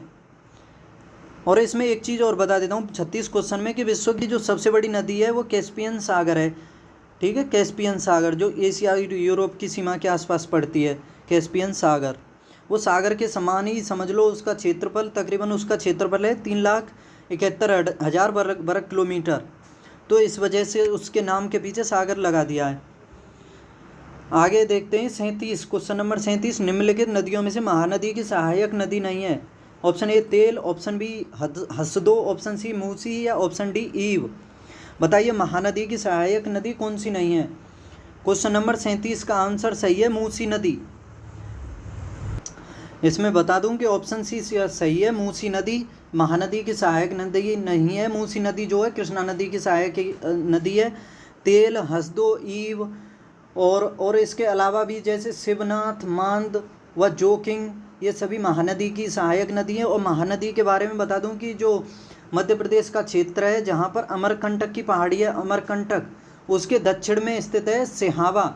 वहाँ से मतलब अमरकंटक की पहाड़ी के दक्षिण में सिहावा जो छत्तीसगढ़ में पड़ता है वहाँ से निकलती है और यह उड़ीसा में बहते हुए बंगाल की खाड़ी में गिर जाती है। ठीक है, याद रखना है महानदी बंगाल की खाड़ी में गिर जाती है। आगे देखते हैं क्वेश्चन नंबर 38 है, निम्नलिखित में से कौन से समूह मिलकर पृथ्वी के स्थल मंडल का निर्माण करते हैं? बताइए भूपट्टी और क्रोड, मेंटल और क्रोड, भूपट्टी और ऊपरी मेंटल, निम्न मेंटल और क्रोड। कौन से समूह मिलकर पृथ्वी के स्थल मंडल का निर्माण करते हैं? भूपट्टी और क्रोड। क्रोड तो सबसे एंड का हो गया, ये तो करेगा नहीं। मेंटल और क्रोड ये भी एंड के हो गए, मेंटल मध्य में क्रोड एंड में। भूपट्टी और ऊपरी मेंटल ये भी नहीं। हाँ भूपट्टी और ऊपरी मेंटल ये हो सकते हैं, निम्न मेंटल और क्रोड नहीं। तो इसका सही जवाब है 38 का ऑप्शन सी।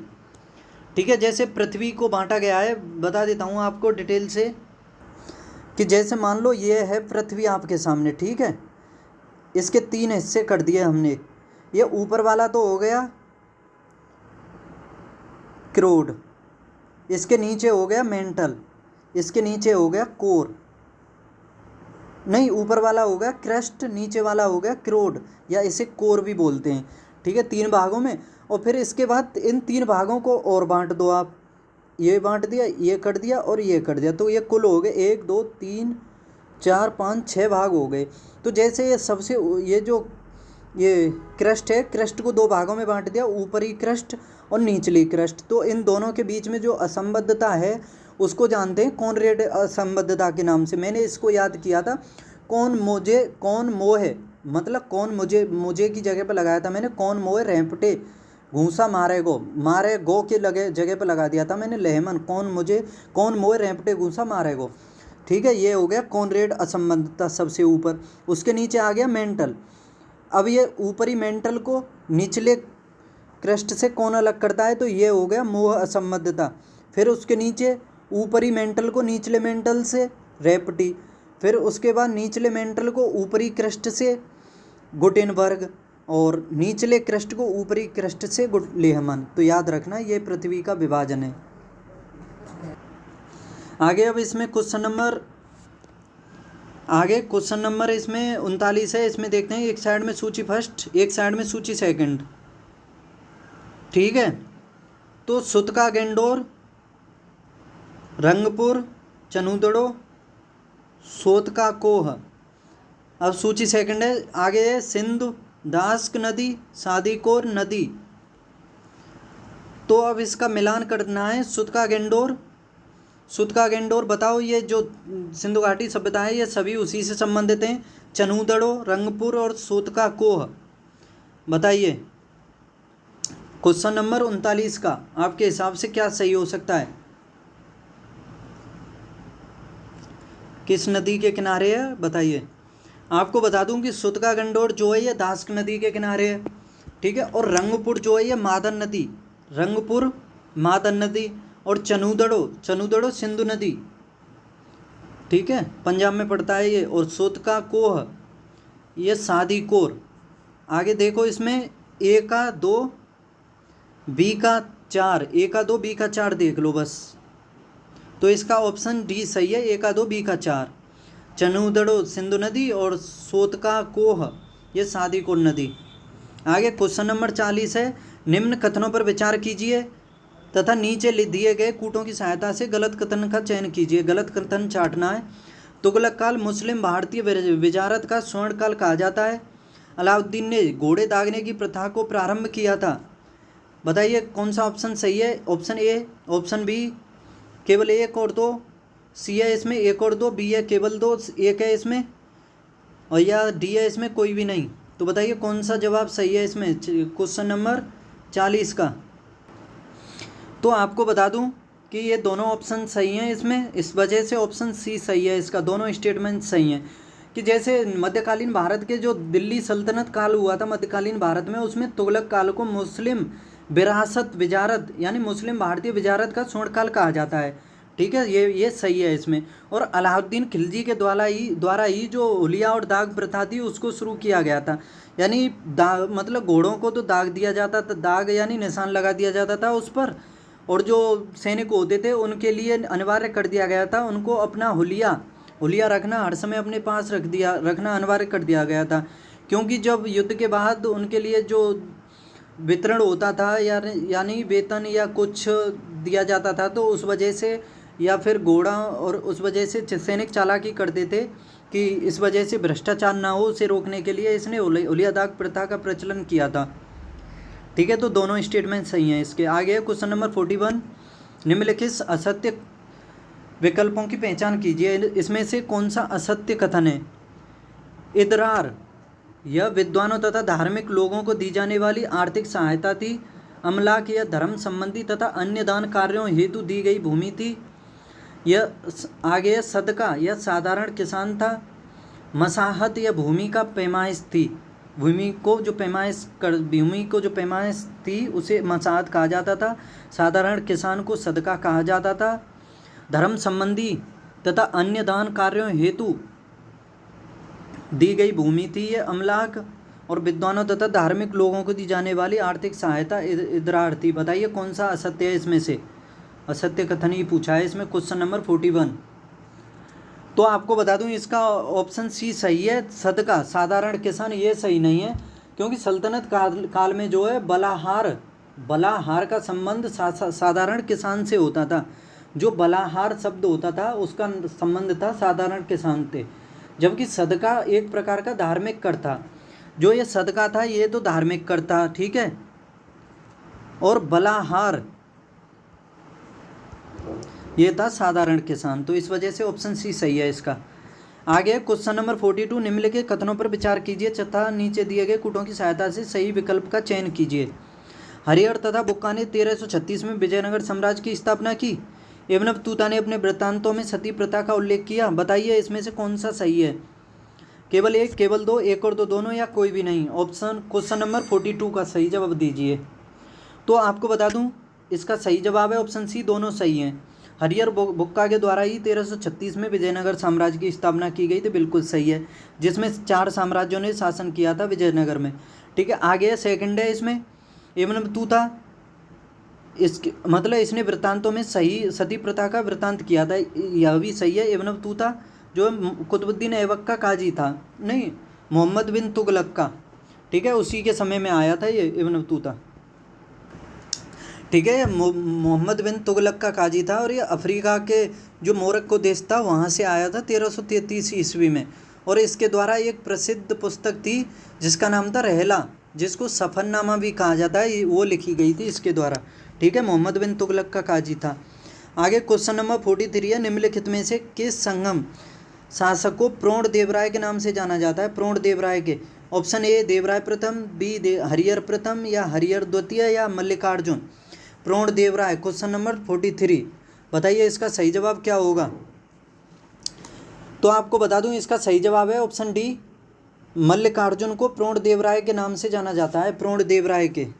ठीक है, तो इसका सही जवाब है ऑप्शन डी। आ गया क्वेश्चन नंबर 44, निम्नलिखित कथनों में असत्य छांटना है। ऑप्शन ए है इसमें, डुआर्ट बारबोसा तथा डोमिंगो पायस कृष्णदेव राय के काल में विजयनगर आए थे।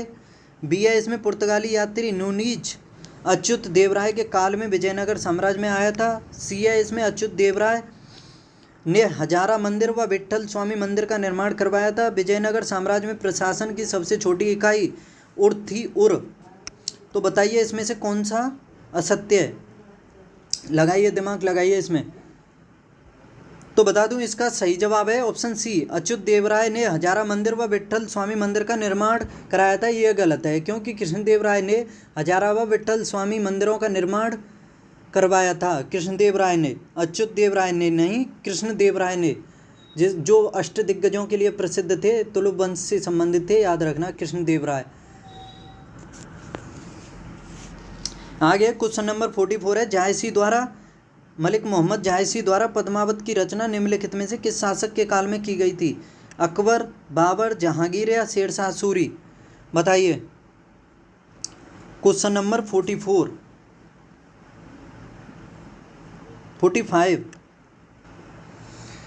बताइए क्वेश्चन नंबर 45 का आंसर।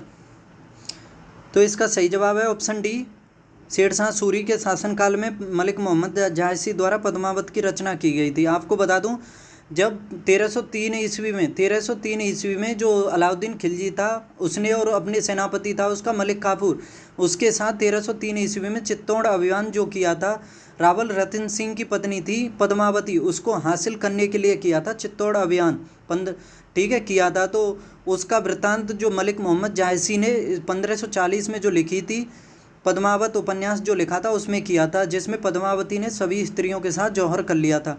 ठीक है, तो 1540 में लिखी गई थी ये पद्मावत उपन्यास, शेरशाह, इसके मलिक मोहम्मद जायसी के द्वारा, शेरशाह सूरी के शासनकाल में। आगे, तेरापंथी तथा समैया समुदाय निम्नलिखित में से किस धर्म से संबंधित है? तेरापंथी तथा समैया समुदाय, बौद्ध धर्म, जैन धर्म, शैव धर्म या शाक्त धर्म? बताइए। क्वेश्चन नंबर 46,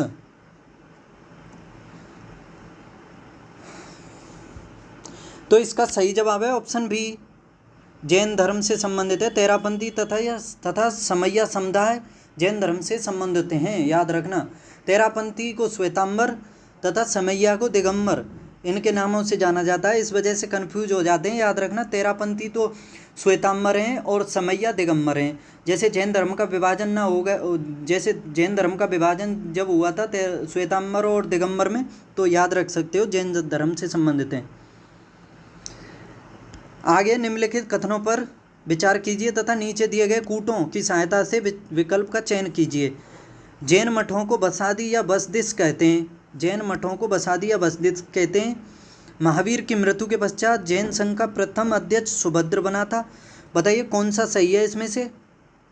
एक और दो, दोनों, केवल एक कोई भी नहीं इसमें से? बताइए। क्वेश्चन नंबर 47,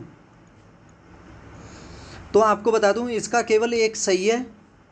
जैन मठों को बसादी या बसदिश कहते हैं, यह सही है केवल। और महावीर स्वामी की जब मृत्यु हो गई थी, तो उसके बाद जैन संघ का प्रथम अध्यक्ष जो बना था, उनका शिष्य सुधर्मण बना था। ठीक है, सुधर्मण, ना कि सुभद्र, सुधर्मण बना था, सुधर्मण। ठीक है, याद रखना, सुधर्मण बना था। आगे क्वेश्चन नंबर 48 है, इसमें लिंग पूजा का प्रथम स्पष्ट उल्लेख मत्स्य पुराण में मिलता है। असत्य कथन छांटना है इसमें। और 16 महाजनपदों का उल्लेख अंगुत्तर निकाय तथा जैन ग्रंथ भगवती सूत्र में हुआ है।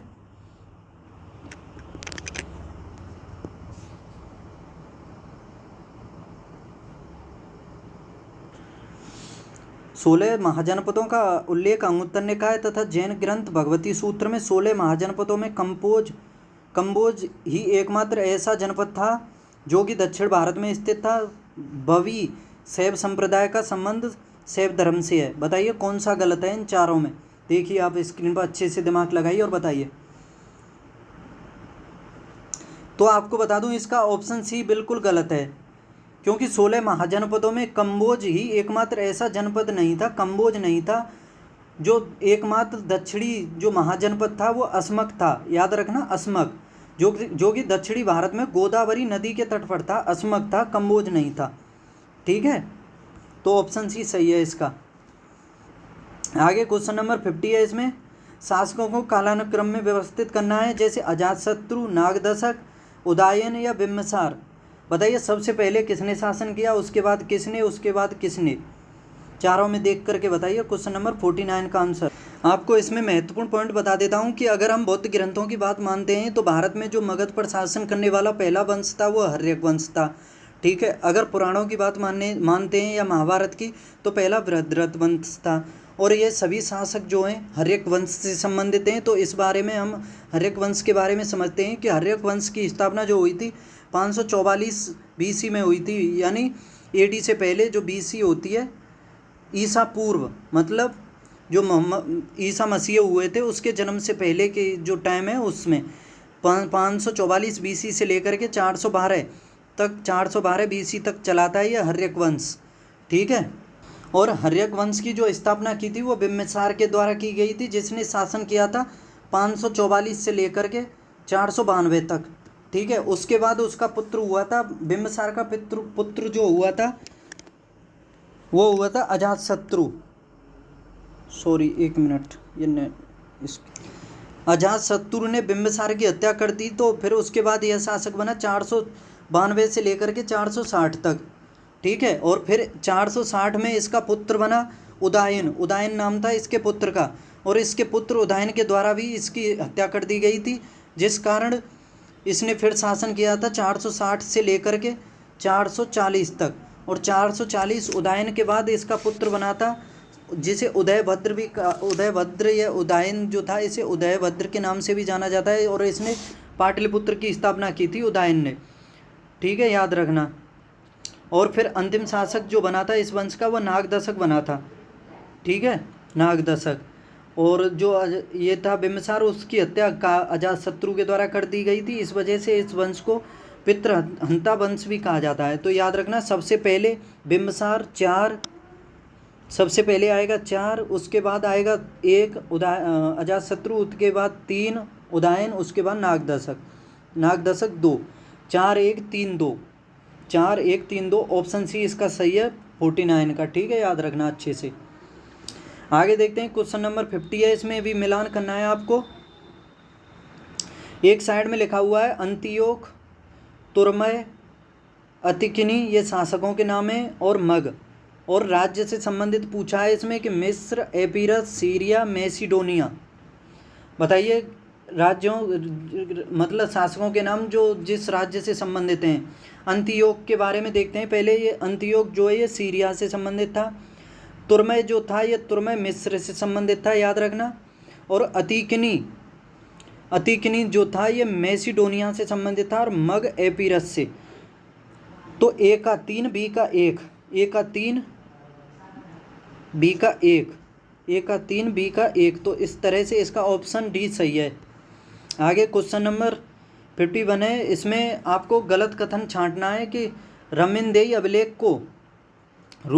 अभिलेख को आर्थिक अभिलेख के रूप में भी जाना जाता है। धर्मस्थलीय न्यायालय में फौजदारी मामलों का निपटारा किया जाता था।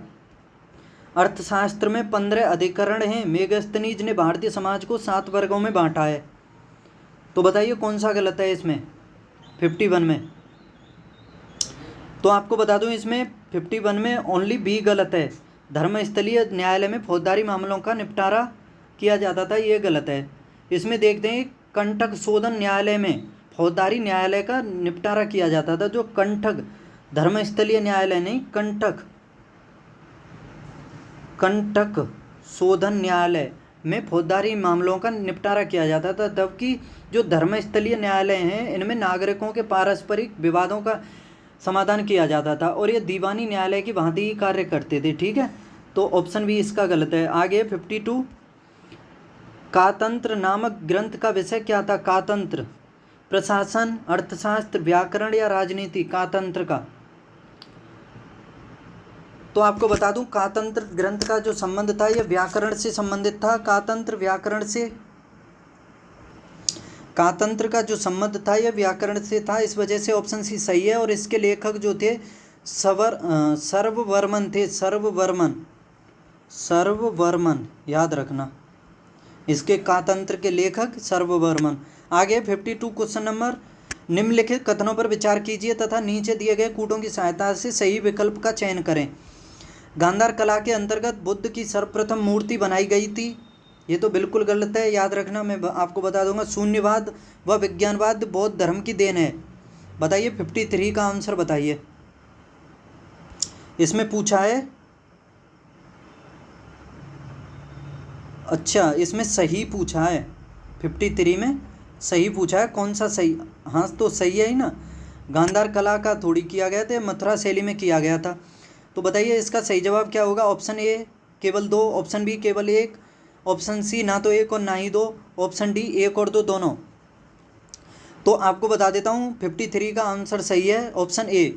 जो बुद्ध की जो सर्वाधिक मूर्तियों का निर्माण किया गया था गांधार शैली में, तथा प्रथम जो मूर्ति बनाई गई थी वो मथुरा शैली में बनाई गई थी। याद रखना, मथुरा शैली में बनाई गई थी बुद्ध की प्रथम मूर्ति, और अधिक तो मूर्ति बनी थी गांधार शैली में, लेकिन प्रथम मथुरा शैली में बनाई गई थी। ठीक है, याद रखना। और शून्यवाद व विज्ञानवाद बौद्ध धर्म से संबंधित हैं, ये बिल्कुल सही है। आगे क्वेश्चन नंबर 54 है, इसमें निम्नलिखित कथनों की गलत कथन छांटना है। 54 में प्रज्ञा पारमिता सूत्र नामक ग्रंथ का संबंध जैन धर्म से है। प्रज्ञा पारमिता और पंचशील सिद्धांत का उल्लेख छांदोग्य उपनिषद में मिलता है, पंचशील का। बताइए कौन सा गलत है इसमें से, 1 या 2 या 1 और 2 या कोई भी नहीं? तो 54 के बारे में बता दूं, इसका ऑप्शन ए सही है, केवल 1 सही है इसके बारे में, क्योंकि प्रज्ञा पारमिता जो सूत्र है नामक सूत्र ग्रंथ है, इसका संबंध जैन धर्म से है। ठीक है, और जो प्रज्ञा पारमिता सूत्र नामक ग्रंथ का संबंध बौद्ध धर्म के महायान शाखा से है, ये सही है इसका ऑप्शन ए। क्योंकि इसमें गलत पूछा है तो इस वजह से ऑप्शन ए गलत हो जाता है, क्योंकि प्रज्ञा पारमिता सूत्र नामक ग्रंथ का संबंध बौद्ध धर्म से है और पंचशील सिद्धांत का उल्लेख छांदोग्य उपनिषद में मिलता है। ठीक है, अच्छा क्वेश्चन है, याद करना है इसे। क्वेश्चन नंबर 55 है, 19वीं सदी में निम्नलिखित में से किसने कुरान शरीफ की आयतों का हवाला देकर महिलाओं की शिक्षा के लिए तर्क किया? आयतों का हवाला देकर 19वीं सदी में बेगम घसीटी, सर सैयद खां बरनी या रुकैया सखावत हुसैन? 55 इसका सही जवाब है ऑप्शन डी, रुकैया सखावत हुसैन ने। आगे 56 है, धर्मसभा की स्थापना कब और किसके द्वारा की गई? बताइए धर्मसभा की स्थापना। आपको बता दूं, इसकी स्थापना जो की गई थी, इसका ऑप्शन बी सही है, 1830 में की गई थी राधाकांत देव के द्वारा। और इसका उद्देश्य जो था सामाजिक धार्मिक स्तर को यथास्थिति में बनाए रखना था, इसका धर्मसभा का उद्देश्य। और इसकी स्थापना 1830 में राधाकांत देव के द्वारा की गई थी और इसका उद्देश्य सामाजिक धार्मिक स्तर को यथास्थिति बनाए रखना था। 57 है, असत्य कथन छांटना है इसमें। देव समाज की स्थापना 1887 में शिव नारायण अग्निहोत्री ने लाहौर में की। राधा स्वामी आंदोलन की स्थापना शिव दयाल साहब ने 1861 में आगरा में की। देवशास्त्र पुस्तक का संबंध राधा स्वामी आंदोलन से है। हिंदू समाज सुधार संघ की स्थापना वीरेश लिंगस ने की मद्रास में। बताइए कौन सा असत्य है इसमें से? 57 का आंसर बताइए। क्वेश्चन नंबर 57 का आंसर क्या होगा बताइए। तो आपको बता दूं, इसमें 57 का गलत कथन है ऑप्शन सी। तो इस तरह से 57 का आंसर ऑप्शन सी हो जाएगा, क्योंकि देवशास्त्र जो पुस्तक थी उसका संबंध देव समाज से था, देव समाज से। ठीक है ना कि राधा स्वामी आंदोलन से, देव समाज से था। आगे क्वेश्चन नंबर इसमें 58 है, रहनुमाए मज्द यासन सभा के संबंध में निम्न कथनों पर विचार कीजिए और कूट की सहायता से सही विकल्प चुनिए।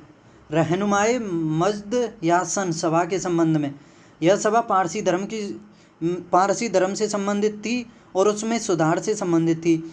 इस सभा की स्थापना 1860 में हुई थी और इसके संस्थापक सदस्यों में नौरोजी फरदोनजी, दादाभाई नौरोजी तथा एस बंगाली शामिल थे। तो बताइए इसमें कौन सा सही है, कौन सा सही विकल्प है? केवल एक, केवल दो, केवल तीन, एक और तीन, बताइए। क्वेश्चन नंबर ये है 58 का आंसर बताइए। तो आपको बता दूं इसका सही जवाब है ऑप्शन डी, केवल एक और तीन सही हैं। यानी यह पारसी धर्म से संबंधित था और इसके संस्थापक सदस्यों में नौरोजी फरदोनजी, दादाभाई नौरोजी, एस बंगाली शामिल थे। और इसकी जो स्थापना है 1851 में की गई थी। ठीक है, रहनुमाए मजद यासन की स्थापना 1851 में की गई थी। आगे क्वेश्चन नंबर 59 है, अलीगढ़ आंदोलन को निम्नलिखित में से किस वायसराय के व्यक्तिगत रूप से 10,000 अलीगढ़ आंदोलन को निम्नलिखित में से किस वायसराय ने व्यक्तिगत रूप से 10,000 रुपये दान दिया था? Lord Canning, Lord Lansdowne, Lord Northbrook या लॉर्ड इरविन के द्वारा? बताइए 59।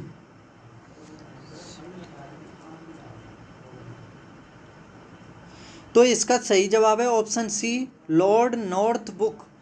आपको बता दूं कि अलीगढ़ जो आंदोलन हुआ था उसको स्थापित करने हेतु वायसराय लॉर्ड नॉर्थब्रुक ने 10,000 रुपये का व्यक्तिगत दान दिया था। आगे दारुल उलूम की स्थापना कहाँ हुई थी? दारुल उलूम आजमगढ़ में, लखनऊ में, बरेली में, अलीगढ़ में? दारुल उलूम की, बताइए क्वेश्चन नंबर 60 का आंसर। तो इसका सही जवाब है ऑप्शन बी। आपको बता देता हूँ लखनऊ में की गई थी। शिवली नोमानी एक व्यक्ति थे, उन्होंने 1884 से 85 में लखनऊ में नववतल उलमा तथा दारुल उलूम की स्थापना की थी। ठीक है, दारुल उलूम की और उसके साथ साथ नदवतल। ठीक है, आगे क्वेश्चन नंबर 61 है, सूची एक साइड में अधिनियम है और आगे है गवर्नर से संबंधित मिलान करना है कि ये इसमें age of consent act 1891, B a native marriage act 1872, Sharda act 1930, Hindu विधवा पुनर्विवाह अधिनियम 1856। आगे लिखा हुआ है Northbrook, Irwin, lord Canning, Lansdowne. तो आप देख सकते हो सबसे पहले इसको देखो, विधवा पुनर्विवाह विधेयक को लाया तो इसको डलहौजी के द्वारा गया था, लेकिन यह पारित हुआ था कैनिंग के टाइम में। 1856 में कैनिंग बना था और शायद 1862 तक रहा था ये कैनिंग। ठीक है, इसी के टाइम 1857 का विद्रोह भी हुआ था। तो ये जो है विधवा 1856 का हिंदू विधवा पुनर्विवाह या कैनिंग से संबंधित है, तो डी का 3 हो गया। और शारदा एक्ट जो 1830 का है, 1828 से 31 तक, 1833 तक शायद ये बना था इरविन, तो ये इरविन से संबंधित है। ठीक है, याद रखना शारदा एक्ट। तो आप दो ऑप्शन के हिसाब से करके देखोगे, डी का 3 और सी का 2। डी का 3, तो ये एक ही ऑप्शन है इसका ए, इसमें सही है ये। और जो एज ऑफ कंसेंट एक्ट 1891 इसका है ये नॉर्थब्रुक से संबंधित है। और मैरिज एक्ट 1872 ये लैंसडाउन से संबंधित है। ठीक है, नहीं सॉरी, इसमें गलती हो गई मुझसे। हिंदू विधवा पुनर्विवाह अधिनियम एक डी का 3 और इरविन सेकंड है और 3 का 2, तो इसका हो जाएगा ऑप्शन डी, ये सही है। ठीक है, ऑप्शन डी इसका सही है। जैसे कि ये age of consent act 1891 Lansdowne से और मैरिज एक्ट है 1872 लॉर्ड नॉर्थब्रुक से। ठीक है, तो इसका ऑप्शन डी सही है, 4, 1, 2, 3। आगे क्वेश्चन नंबर 62, अवध किसान सभा के संबंध में निम्नलिखित कथनों पर विचार कीजिए तथा नीचे दिए गए कूटों की सहायता से सही विकल्प छांटना है। अब इसमें ये जो अवध किसान सभा है इसके संबंध में सही कथन। इसका गठन 1918 में अवध में किया गया। इसके संस्थापकों में गौरीशंकर मिश्र, इंद्र नारायण द्विवेदी तथा जवाहरलाल नेहरू थे। बताइए कौन सा सही है इसमें? क्वेश्चन नंबर 62 में बताइए। तो आपको बता दूं इसमें केवल एक सही है, ऑप्शन ए। इसकी स्थापना 1918 में अवध में की गई थी। और इसके सदस्यों में गौरीशंकर मिश्र, नारायण द्विवेदी तथा मदन मोहन मालवीय थे। ठीक है, जवाहरलाल नेहरू नहीं थे। आगे 63। अब इसमें सही विकल्प छांटना है। भारत का पहला आधुनिक मजदूर संगठन मद्रास मजदूर संघ था। अखिल भारतीय ट्रेड यूनियन कांग्रेस के प्रथम अध्यक्ष एम.एन. जोशी थे। बताइए सही विकल्प कौन सा होगा? 1 2 1 2 दोनों, ना तो 1 ना और 2। 63। तो आपको बता दूं इसका भी ऑप्शन ए सही है, केवल 1। भारत का पहला आधुनिक मजदूर संगठन जो था मद्रास मजदूर संगठन था। ठीक है, और इसकी स्थापना 1920 में एम.एन. जोशी, जोसेफ बैप्टिस्ट तथा लाला लाजपत राय के द्वारा की गई थी, याद रखना। और जो इसका प्रथम ट्रेड यूनियन के प्रथम अध्यक्ष जो बने थे, इसमें पहले अध्यक्ष बनाया गया था लाला लाजपत राय को। एम.एन. जोशी के नेतृत्व में 1929 में Akhil Bharatiya trade union federation की स्थापना की गई थी। तो ठीक है, ये दूसरा ऑप्शन गलत है इसका। आगे देखते हैं, क्वेश्चन नंबर 64 है, निम्नलिखित में से कौन एक वायु प्रदूषण से संबंधित नहीं है? स्मोक, अम्ल वर्षा, यूट्रोफिकेशन या एस्बेस्टोसिस। बताइए कौन सा सही नहीं है, वायु प्रदूषण से संबंधित नहीं है? 64।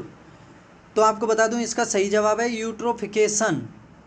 बाकी सभी स्मोग, अम्ल वर्षा, एस्बेस्टोसिस ये सभी वायु प्रदूषण से आपको बता दूं कि यूट्रोफिकेशन का जो संबंध है जल प्रदूषण से है, ना कि वायु प्रदूषण से।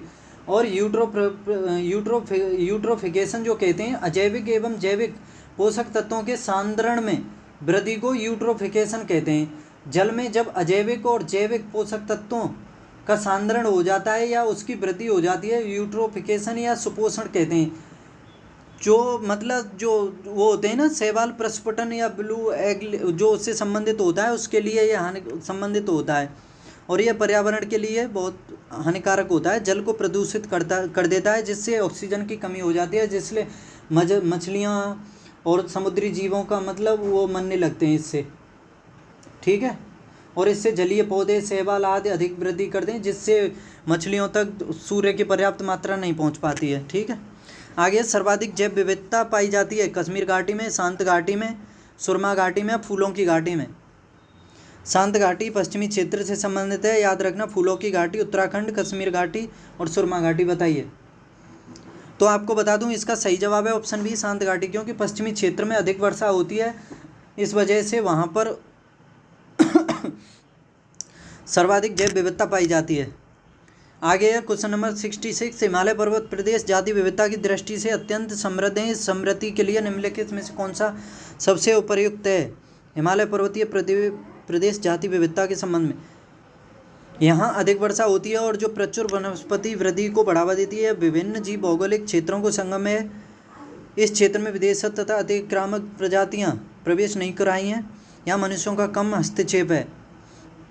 बताइए कौन सा सही है इसमें सबसे उपयुक्त 66 में? इसका सही जवाब है ऑप्शन बी, विभिन्न जीव भौगोलिक क्षेत्रों का संगम हिमालय क्षेत्र में है, इसका बी सही है। आगे क्वेश्चन नंबर 67 है, इसमें निम्नलिखित में से कौन सा सही सुमेलित है? ऑप्शन ए अम्ल वर्षा NO, ऑप्शन बी पत्तियों का पीला पड़ना NO2, ऑप्शन सी हरित कक्ष यानी ग्रीन हाउस प्रभाव CO, यानी डी ओजोन परत में छेद क्लोरीनीकृत हाइड्रोकार्बन। बताइए कौन सा सही सुमेलित है? क्वेश्चन नंबर 67 CFC यानी क्लोरीनीकृत हाइड्रोकार्बन। तो इसका सही जवाब है ऑप्शन सी, क्लोरीकृत हाइड्रोकार्बन, जैसे foam, refrigerator, AC, air condition, इन सभी से निकलती है ये CFC। तो ओजोन परत में जो ओजोन गैस है उसके मतलब विघटन के लिए उत्तरदायी है। आगे 68 क्वेश्चन नंबर, भारत सरकार द्वारा शुरू किए गए प्रोजेक्ट एलिफेंट से संबंधित निम्नलिखित में से कथन कौन सा गलत है? यह 91-92 में शुरू किया गया, यह मानव और हाथी के बीच टकराव की समस्या पर काम करता है, यह केवल जंगली हाथियों के कल्याण पर केंद्रित है, यह केंद्र प्रायोजित योजना के रूप में आरंभ किया गया। 68 का आंसर बताइए कौन सा गलत है इसमें से 68? तो आपको बता दूं कि जो ये केवल मात्र ओनली ये वर्ड दिखाई दे जाए तो समझ लेना 90% जो क्वेश्चन वहीं से हो गया। तो बता देता हूँ, ये इसका 68 का आंसर सी सही है। यह केवल जंगली हाथियों से संबंधित नहीं है, ये सभी जगहों पर जो हाथी हैं हाथियों से संबंधित है, ठीक है। और यह 1992 में आया था हाथी प्रोजेक्ट। घरेलू और जंगली हाथियों के संरक्षण दोनों प्रकार से संबंधित है, ठीक है, और यह केंद्र प्रायोजित है। आगे 69, निम्नलिखित में से भारत का कौन सा नगर वृक्षारोपण में विशिष्टता रखता है? विजयवाड़ा, चंडीगढ़, शिलोंग या वालपराई? बताइए 69। तो इसका सही जवाब है ऑप्शन डी, वालपराई। वालपराई जो है वृक्षारोपण में सर्वश्रेष्ठ है। आपको बता दूं कि वालपराई जो है, वालपराई या वालपारे इस नाम से जाना जाता है, यह तमिलनाडु के कोयम्बटूर जिले में स्थित है। अन्नामलाई पहाड़ी क्षेत्र में स्थित है। यहाँ हरे भरे जंगलों से समृद्ध है और यह नगर वृक्षारोपण में विशिष्टता रखता है तथा हरे भरे पहाड़ों एवं खूबसूरत जंगलों की अधिकता के कारण ही इसे 7वां स्वर्ग कहा जाता है। 7वां स्वर्ग, याद रखना, वालपराई को 7वां स्वर्ग की संज्ञा दी जाती है। आगे क्वेश्चन नंबर 70 है। इसमें नाभिकीय शक्ति परियोजना के अंतर्गत पर्यावरणीय प्रभाव जिनका अध्ययन किया जाना था तथा हल निकालना था, वे हैं, बताइए क्या हैं नाभिकीय शक्ति परियोजना के अंतर्गत? वायु, मृदा एवं जल का रेडियोधर्मी प्रदूषण, अपरोपण तथा पेड़ पौधों एवं जंतु समूह की क्षति, रेडियोधर्मी अवशिष्ट का निस्तारण या उपयुक्त सभी? 70 का बताइए। तो बता देता हूँ, इसका ऑप्शन डी सभी है। सभी इसके मतलब करने के वो थे, कारण थे। आगे question number 71, Greenpeace International का मुख्यालय एम्स्टर्डम, नीदरलैंड, कैनबरा, ओटावा या नागासाकी? बताइए। कैनबरा ऑस्ट्रेलिया में, Nagasaki Japan, Ottawa Canada, Amsterdam Netherlands. बताइए ग्रीन पीस इंटरनेशनल कहाँ है 71 का? तो आपको बता दूं, इसका सही जवाब है एम्स्टर्डम में है इसका मुख्यालय। ग्रीन पीस पर्यावरण चेतना का विश्वव्यापी आंदोलन है। इसकी स्थापना जो की गई थी 1971 में कनाडा के वैंकूवर में हुई थी। तत्कालीन रूप से यह अमेरिका के अलास्का में नाभिकीय हथियारों के परीक्षण का विरोध करने के लिए बनी थी, किंतु बाद में इसका मुख्यालय जो है स्थानांतरित करके नीदरलैंड के मुख्यालय एम्स्टर्डम में स्थानांतरित कर दिया गया था। आगे 72 है। भारत में निम्नलिखित में से कौन सा अधिनियम वन्य जीवों को संरक्षण प्रदान करता है? वन्यजीव संरक्षण अधिनियम 72, वन्यजीव संरक्षण 82, वन्य पर्यावरण संरक्षण 86, पश्चिम बंगाल वन्यजीव संरक्षण 1959। बताइए कौन सा वन्यजीव को संरक्षण प्रदान करता है 72? तो इसका सही जवाब है वन्यजीव संरक्षण अधिनियम 1972। आगे 73 है। बायोडीजल बनाने में किस वनस्पति का उपयोग किया जाता है? गन्ना, सफ़ेद मूली, सनाय या रतनजोत? बताइए 73 का। तो आपको बता दूं, इसका सही जवाब है रतनजोत। इसका प्रयोग किया जाता है बायोडीजल बनाने में। आगे 74 है। निम्नलिखित कथनों पर विचार कीजिए। एक तरफ संरक्षित क्षेत्र और एक तरफ जिसके लिए जाने जाते हैं। भीतरकनिका उड़ीसा, भीतरकनिका जो है ये उड़ीसा में स्थित है। और मरुस्थलीय राष्ट्रीय उद्यान महान भारतीय सारंग, एराविकुलम, केरल। बताइए किस लिए भीतरकनिका किस लिए जाना जाता है? भीतरकनिका को बता दूं, ये उड़ीसा राज्य में है और यह समुद्र के किनारे है, तो ये जाना जाएगा लवण मगरमच्छ के लिए। पहले मतलब क्वेश्चन नंबर 75 इसमें क्या पूछा है ये देखते हैं पहले कि कौन सा सही है। सही पूछा है, मिलान मतलब इसमें जो दिया हुआ है कौन सा सुमेलित है, तो इसका ऑप्शन बी सही है। 1 और 2, भीतरकनिका लवण जलमगर से, मरुस्थलीय राष्ट्रीय उद्यान महान भारतीय सारंग ये राजस्थान में, एराविकुलम केरल में, होलक गिब्बन से। ये गलत है इसका 74 का, क्योंकि जो एराविकुलम है इसके बारे में आपको बता देता हूँ, यह केरल में स्थित है। यह होलक गिब्बन से संबंधित नहीं है। और यह जो कपि गिब्बन है ये बंदरों की एक छोटी प्रजाति है और भारत के असम एवं नागालैंड की पहाड़ी जंगलों में पाई जाती है, ठीक है। और उड़ीसा के भीतरकनिका में लवण मृग पाए जाते हैं। तो ये उड़ीसा और उससे असम और नागालैंड से संबंधित है। होलक गिब्बन बंदरों की एक छोटी प्रजाति है, ठीक है, याद रखना। आगे क्वेश्चन नंबर 75, कान्हा राष्ट्रीय उद्यान निम्न में से कौन से एक जीव भौगोलिक प्रांत से संबंधित है? कान्हा उष्ण कटिबंधीय आर्द्र वन, गर्म अर्ध मरुस्थल, उष्ण कटिबंधीय शुष्क वन या उष्ण कटिबंधीय? कान्हा मध्य प्रदेश में है, तो हिसाब लगाओ कौन से में हो सकता है। तो निश्चित ये ऑप्शन डी सही है इसका, उष्ण कटिबंधीय। भौगोलिक क्षेत्र से संबंधित है, याद रखना। आगे 76, वनों की कटाई प्रतिबंधित करने वाला विश्व का प्रथम देश कौन सा है? वनों की कटाई न्यूजीलैंड, जर्मनी, सी नॉर्वे, डी पोलैंड। तो 76 का आंसर सही है, सी नॉर्वे। नॉर्वे वनों की कटाई को प्रतिबंधित करने वाला पहला देश है। 77 है, निम्नलिखित में से कौन सा सही सुमेलित नहीं है? राष्ट्रीय उद्यान दिए हुए हैं एक साइड में और एक साइड में राज्य। बांदीपुर कर्नाटक, राजाजी उत्तराखंड, सिमलीपाल उड़ीसा, पिन वैली जम्मू कश्मीर। बताइए 77 का आंसर। तो इसका सही जवाब है ऑप्शन डी। आपको बता दूं कि बांदीपुर जो है कर्नाटक में है, राजाजी उत्तराखंड में और सिमलीपाल उड़ीसा में है, जबकि पिनवैली राष्ट्रीय उद्यान भारत के हिमाचल प्रदेश के लाहौल एवं स्पीति जिले में स्थित है और ये 1897 में, वो 1887 में एक राष्ट्रीय उद्यान घोषित किया गया था। ठीक है, पिनवैली हिमाचल प्रदेश में। 78 क्वेश्चन को देखते हैं। अब इसमें भारत के राष्ट्रीय जलवायु परिवर्तन कार्य योजना के 8 मिशनों में शामिल नहीं है, उसके बारे में पूछा है। जैसे पहला है इसमें सौर्य मिशन, आगे वनीकरण, ऑप्शन सी है इसमें नाभिकीय शक्ति, डी है इसमें अवशिष्ट से ऊर्जा परिवर्तन। बताइए कौन सा जलवायु परिवर्तन कार्य योजना के 8 मिशनों में शामिल नहीं है? 78। तो इसका सही जवाब है ऑप्शन सी, नाभिकीय शक्ति। यह इसमें शामिल नहीं है भारतीय जलवायु परिवर्तन कार्य योजना में। ठीक है, याद रखना। आगे 79 है, भारत में जलवायु परिवर्तन से सामाजिक तनाव बढ़ रहा है। सॉरी, आगे पीछे हो गए हैं क्वेश्चन, देखता हूँ कहाँ से। इसमें कई क्वेश्चन टाइपिंग करने में मिस्टेक हो गई है तो कई क्वेश्चन रह गए हैं, तो कोई बात नहीं, आपके सामने जो क्वेश्चन आते हैं आप उसी को करते चलो। नंबर से क्या लेना आपको कि क्वेश्चन नंबर 94 है इसमें कि श्वेत प्रकाश को नली में कैसे पैदा करते हैं? श्वेत प्रकाश को तंतु को गर्म करके, तांबे के तार को गर्म करके, या परमाणु को उत्तेजित करके, या अणुओं को दोलित करके। बताइए क्वेश्चन नंबर 94 का आंसर बताइए क्या होगा क्वेश्चन नंबर 94 का। तो आपको बता दूं इसका ऑप्शन ये सही है, तंतु को गर्म करके श्वेत प्रकाश को नली में पैदा करते हैं। ठीक है, तो इसका ये ऑप्शन ये सही है। आगे देखते हैं क्वेश्चन नंबर 95 है, किस ग्रह के वायुमंडल में मीथेन की उपस्थिति साक्ष्य प्राप्त हुई है? चंद्रमा, शुक्र, शनि या मंगल? तो आपको बता दूं इसका सही जवाब है ऑप्शन सी, मंगल। मंगल को मार्स ग्रह भी कहते हैं और मंगल के वायुमंडल में मीथेन की उपस्थिति के साक्ष्य प्राप्त हुए हैं और मंगल ग्रह पर जीवन के अब तक पाए गए लक्षणों में जल, जिप्सम, ऑक्सीजन, भूमिगत झील के साक्ष्य भी प्राप्त हुए हैं, याद रखना। क्वेश्चन नंबर 96 है, 1.50 मीटर लंबे व्यक्ति को अपना खड़ा संपूर्ण प्रतिबिंब देखने के लिए आवश्यक दर्पण की लंबाई होगी। तो आपको बता दूं कि जब व्यक्ति को अपना प्रतिबिंब पूर्ण रूप से पूर्ण प्रतिबिंब देखना है तो उसके लिए उसकी लंबाई के आधे दर्पण की आवश्यकता होती है। तो 1.50 का आधा हो जाएगा 0.75 मीटर। तो इस तरह से इसका ऑप्शन सी सही जवाब है 0.75। 97 का क्वेश्चन है, इसमें असत्य कथन पूछा है 97 में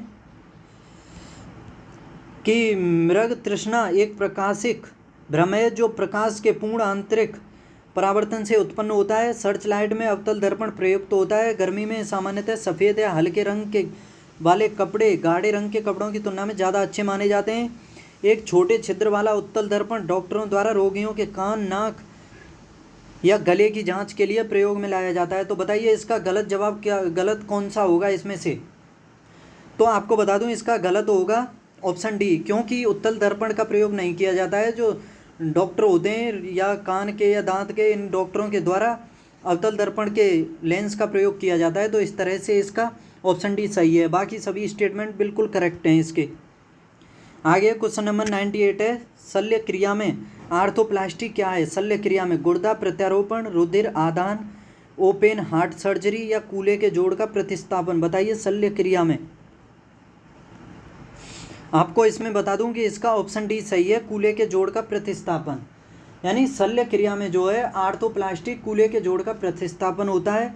आर्थोप्लास्टी आर्थराइटिस या किसी अन्य कारणों से निष्क्रिय हो चुके जोड़ों को प्रतिस्थापित या पुनर्संयोजन इस शल्य क्रिया में किया जाता है। ठीक है, याद रखना। और लिंगामेंट व प्रत्यास्थ यानी इलास्टिक ऊतक टिश्यू, ऊतक कहते हैं टिश्यू को जो हड्डियों को एक साथ पकड़े रहता है। आगे क्वेश्चन नंबर 99 है, कृत्रिम प्रकाश। कृत्रिम प्रकाश किसे कहते हैं? नहीं, कृत्रिम प्रकाश से संबंधित है कि पर्णहरित या क्लोरोफिल नष्ट कर सकता है। कृत्रिम प्रकाश जो होता है पर्णहरित या क्लोरोफिल नष्ट कर सकता है, पर्णहरित का संश्लेषण कर सकता है, प्रकाश संश्लेषण का कारण हो सकता है, प्रकाश संश्लेषण का कारण नहीं हो सकता है। तो बताइए इसमें से क्वेश्चन नंबर 99 का, तो इसका सही जवाब है ऑप्शन सी, प्रकाश संश्लेषण का कारण हो सकता है जो कृत्रिम प्रकाश है। सूर्य का प्रकाश संश्लेषण के लिए आवश्यक होता है, ये तो आपको पता होगा। बल्ब इत्यादि के लिए तीव्र कृत्रिम प्रकाश में भी प्रकाश संश्लेषण की क्रिया होती है, याद रखना। आगे क्वेश्चन नंबर 100 है, दांतों पर जमी परतें बनी हैं केवल भोजन के कणों से, भोजन के कण और थूक से, भोजन के कण, थूक और मुख अम्लों से, भोजन के कण, थूक, मुख अम्ल एवं बैक्टीरिया से। बताइए दांतों पर जमी परतें बनी हैं, किस किस से बनी है दांतों पर जमी परतें? तो इसका सही जवाब है ऑप्शन डी, याद रखना, भोजन के कण, थूक, मुख अम्ल एवं बैक्टीरिया से। और बता दूं इसमें कि दांतों पर जमी परतें भोजन के कण, थूक, मुख अम्ल एवं बैक्टीरिया से बनी होती हैं। जो मुख अम्ल में लार से स्रावित टायलिन एंजाइम होता है, लार का पीएच मान जो होता है, यानी मुख अम्ल में लार से स्रावित टायलिन एंजाइम होता है। जो मुख की जो अम्ल होता है ना, जो मुख में जो लार होती है उसमें टायलिन एंजाइम होता है, और लार का पीएच मान 7 से कम होने के कारण यह अम्लीय होता है। जो लार का पीएच मान है तकरीबन 7 से अधिक होता है, 7.4, और अगर कम हो जाता है तो उसका अम्लीय हो जाता है। ठीक है, तो दोस्तों मैंने ये 100 क्वेश्चन देखे, इसमें आज इतना ही रखता हूँ, बचे कुछ क्वेश्चन मैं अगली क्लास में कंप्लीट कर दूंगा। ठीक है, तो पढ़ते रहिए, हंसते मुस्कुराते खेलते कूदते रहिए।